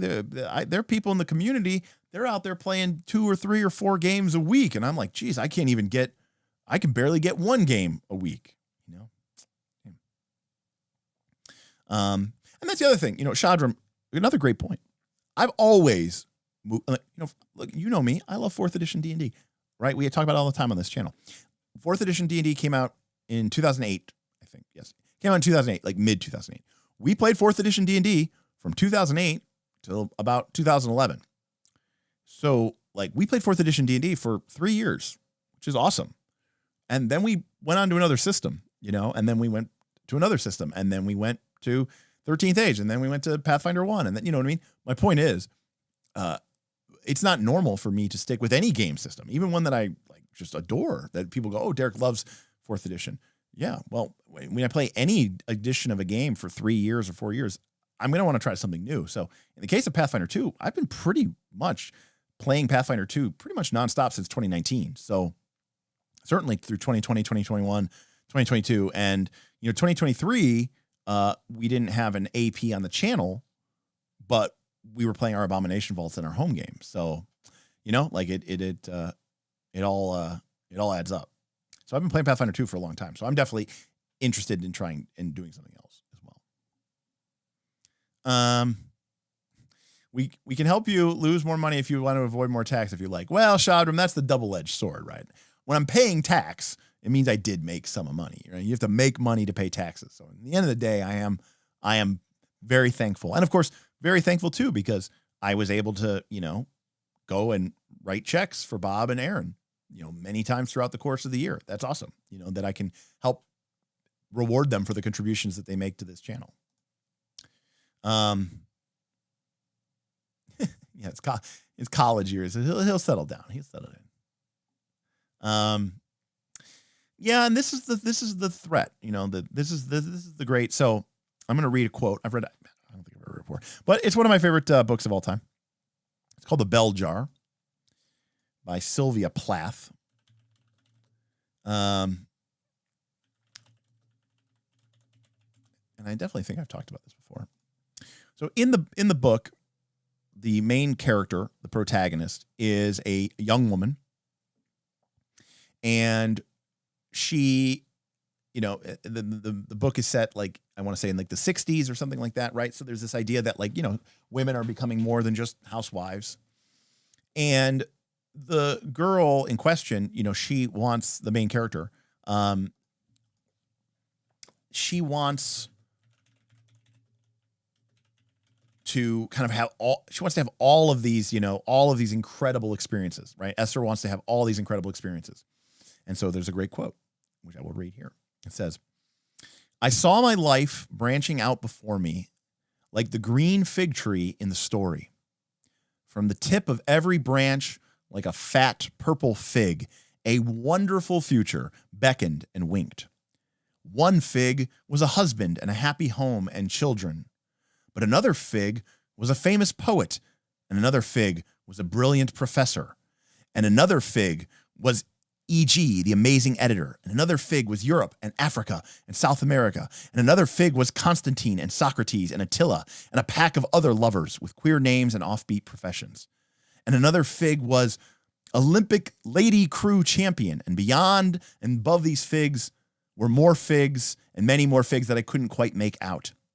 I saw myself sitting in the crotch of this fig tree, starving to death, just because I couldn't make up my mind of which fig Henry I wanted to choose." $37. Would love to see more actual play. Free league if possible. Henry, thank you for the thank you for the tip. And you want to see Free League? Again, Forbidden Lands is really on top of my list. I really, really, really love it. It's a awesome game. I'm really, really jamming with it. And there's even some changes I want to make to it. We can talk a little bit about that, but I want to finish the quote. "I saw myself sitting in the crotch of this fig tree, starving to death, just because I couldn't make up my mind which of the figs I would choose. I wanted each and every one of them, but choosing one meant losing all the rest. And as I sat there, unable to decide, the figs began to wrinkle and rot and go black. And one by one, they plopped to the ground at my feet." So, Dave Matthews Band would also say that the future is no place to place your better days. I guess I'm just saying, like, I am guilty of this as well, of sitting there going like, what is the game I should be playing? What is the best game that I should be playing right now? It can be a very self-destructive cycle, Pumpkin. So just be aware of that. But Henry, Free League is awesome. I think Dragon Bean's great, and I honestly would love to play it again. I'm hoping I get a chance maybe to play it with some of the community members. But Forbidden Lands I think is really, really cool. But I'm not gonna lie, I have this weird. My brain is percolating with the idea of crossing Forbidden Lands with Torchbearer. The only thing I don't like about Forbidden Lands, it's not even I don't like it. I think it's great, but Forbidden Lands has this great system for like traveling and for like doing all this stuff. But the dungeon procedures is a little sus, The dungeon procedures aren't really as cool. And Torchbearer has such amazing dungeon procedures. And so there's a part of me that, and like Forbidden Lands kind of has conditions, right? Kind of. It has hungry, it has thirsty, it has cold. So it's like, could I merge those with like Torchbearer's conditions and create this kind of like pseudo emulationist sword and sorcery grinder? I don't know. I'm very fascinated by the idea. Hey, yo, 25. Thank you, buddy. Thanks, everybody. I mean, Henry, 37.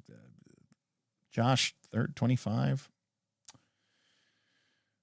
We got $10, $25 for Chandram. You guys have been on fire tonight. From Cephalopod, Streblo, Lollipop, Damien several times. Wow. You guys just Olaf. Man, you guys have been all over. Like that's a lot. That's just a lot of different people tipping. That's all I'm saying. Like obviously you guys are awesome. You always support me. But like normally it's like, 3 or 4 or 5 people, but like this is like 8, 9 people. So awesome. Fabulous Ultima Play, actual play. Fabulous Ultima actual play. Let's go. I'd like this to go to the tip goal. Okay. You want me to change it? Okay. I see it. I understand what's happening. Okay. The people are all very demanding, but we know what. I'll do it. 125. Okay. Bloop. There we go. Well, thank you for that. Going to the tip goal. So yeah. So, again, I think we there's always this discussion. Do people actually want to see us play games? Right? Actual plays don't do very well for this channel. They don't get a lot of views. Even the people who watch them tend to quickly stop watching them. That being said, I do know that we have a loyal group of followers and fans who really like to see us tackle the games. And there's even people who, say, like, we like watching you guys play it because it reminds me of my group playing a game, because you guys aren't thespians, you're not trained professional voice actors, and you're not the worst, which is you're not a voice actor, but you're trying to pretend like you are one. You're just, a bunch of guys sitting around playing the game, which is, kind of, I can relate to that. So I've always respected that. But, we're always sort of like, how to best do this. Now, Olaf says one shots. The problem there, Olaf, if you've watched this channel for a long time, I have a problem with one shots, which is where I just feel like games don't have enough time to breathe. And a lot of times with one shot, I feel like I spend so much of the time explaining the rules to the players, explaining the rules to the audience. Now, one shots are great if I'm playing a game like Honey Heist or Lasers and Feelings or Lady Blackbird, because they're literally one-page rules. But if it's something more complex like Fabula Ultima, Forbidden Lands, I don't feel like I'd be doing the game justice by just doing a one shot. Well, we're 2 hacks deep. What's the third? Knights of Last Forbidden Torches. Forbidden Torches is kind of sick, actually. That's kind of a cool name. I did say too that like one of my other dreams is I want to hack Dungeon World with Torchbearer. Not just Torchbearer, but like I want to create the problem is I have a lot of ideas. Everyone who watches this channel should know this by now. I have a lot of ideas. I'm very bad at focusing them, aka writing. I'm really bad at writing. It's really difficult for me. I can have a conversation.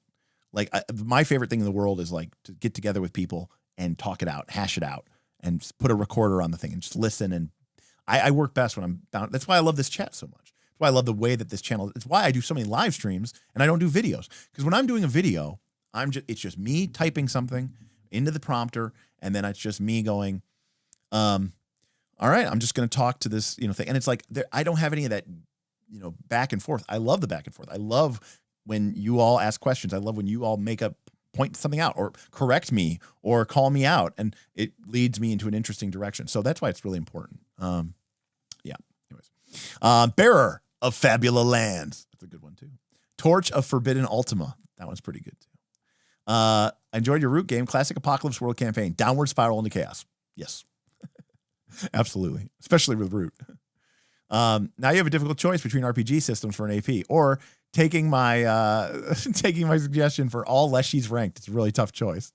Listen, all Leshy's ranked at least would probably only be one session, right, or one stream. There's not that many Leshy's. That's true. That get figged. Yes, that is why my Battle Cry boss fired me. That's right. Because again, Aaron's like, I remember when we sat down and I was explaining my idea. He's like, wow, that's actually an awesome idea. That's incredible. That's a really, really cool idea.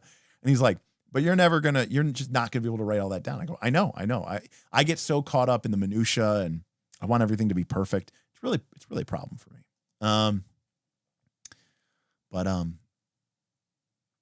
Anyways, that's true. I do not enjoy solo TTRPGs. I do enjoy this. Not only the social experience, Lollipop. I like that other people are contributing. I like bouncing ideas off other people and being like, wow, that's an outside perspective. That's a different point of view, So that's pretty good. Mike, I have so many bullet journals. I usually do at least two, sometimes 3 a year. I have a big stack of them. I write everything down. It's the only way I can even try to live is with a brain dump. And I just write everything into a bullet journal and I try to organize it as best as I can. I like doing it with paper and pencil because I feel like the physical act of writing it is more transferable. I don't know, but it still hasn't solved the issue. Maybe I have some undiagnosed ADHD that I don't know about, but I don't know. Anyways. All right. Well, my 30-minute wrap up an hour and 10 minutes ago, is over. So, thanks for everybody for coming out tonight. Thank you again. I think I gave everybody a shout out, but I do want to give a shout out again because you guys really came out tonight and supported me. Thank you to the Unfortunate Pumpkin, Henry, Olaf, Damian Williams several times, Cephalopod, Streblo, Lollipop Candy, Shadram, and who started off, Bruce C, who started off. Also, shout out to GM Rufus for re-upping his membership, and thank you to all of our memberships. And of course, in the beginning of this stream, you saw a list of names going down the stream. Those are our heroes, our $25 members, our exalted members, our $50 members, and our 10 legends, $100 a month supporters. These are everyone in the Knights of Last Call Patreon is huge. If you even give us $3 once, you are in the top 0.01% of people who support this channel because so many people watch millions of hours of YouTube and never give a single dollar. So I'm extremely thankful to anybody who even goes through the effort of trying to give us a dollar. But Strevlo tips $3 and me again. Strevlo, thank you for that, Strevlo. You made me lose my train of thought, Strevlo. It's me again. Well, thank you, Streblo. So there you go. Streblo gets to go twice as well. Streblo finishes off with a tip. He sneaks it in. Did you sneak? Oh no, Henry still got the thing. Yeah, Min Andreas updated to Exalted recently. Our Exalted tier and our Legend tier are capped, and I do that specifically because I want to be able to offer these people premium benefits and merch that I couldn't quite frankly afford to give to the wider to give everybody. Unfortunately, that's unfortunate, but Min Andreas saw that there was an opening. We had somebody who downgraded, and he plopped in, so that was good. And I think our Legend tier is maxed right now. There might be one spot open, but I'm not sure. But yeah. Anyways, our heroes, our legends, and our exalted, just extra special shout out to them. But to all our champions, knights, and squires, as a whole, there's a lot of you. And more important than that, just because someone is a squire or a knight, they might be the glue that is holding 5 or 6 people into a game, into my patron, because they're running a community game.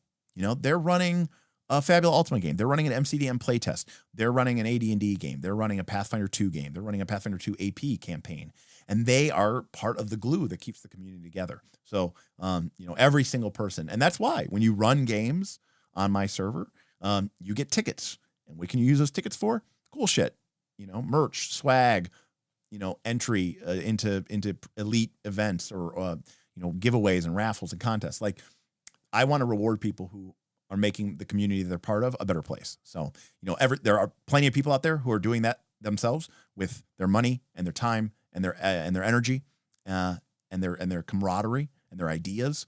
And so the least I could do is try to give something back to everybody who's given us so much. So $2 to finish us off with the super chat from GM Scott. All your game ideas ranked. Oh, that would actually be kind of fun. All of them are just like hacks of hacks of hacks, 3 hacks deep, right? So, all right. Well, enough gushing about my incredible community, to whom I am so thankful. We got a lot of stuff planned. I'm probably going to do a stream. You might even see it this weekend. So, I got to finalize designing the table that I'm building for Laughing Out Law. A member of our community who won the table. He won it at the end of last year, not like 16 days ago, like 365 days ago. And we were supposed to deliver it in 2023, but time got away from us, and there was a lot of things going on, especially with work this year for Aaron and I, and health issues and deaths in the family. So we didn't get it built this year, but Bob and I are committed to building it. It's a big part of our plans for 2024, but I've got the design almost finalized, but I'm probably going to do a stream where I if you're interested, it's not a gaming stream, but It's me. It's a designing and 3D modeling to kind of talk about what goes into a good gaming table, in my personal opinion. So, anyways, thanks everybody for hanging out tonight. We did cap at about 84. So we were between 70 to 80 for a good chunk of time. So if you took the over, you succeeded. Hopefully you got something interesting and valuable out of this tonight. I know we were kind of all over the place, but it was more of one of our loosey-goosey philosophy streams anyway. So hopefully you enjoy that. I look forward to seeing most of you, some of you, all of you, in the Discord where we can chat and catch up. Of course, we won't be here till next week, but again, I'll probably be on this weekend because I want to design that, and I thought it would be fun to stream or finalize the design. You guys can get a peek behind the sneak preview, peek behind the curtain. So for that, I will see you next time on Knights of Last Call. Good night, everybody. Take care.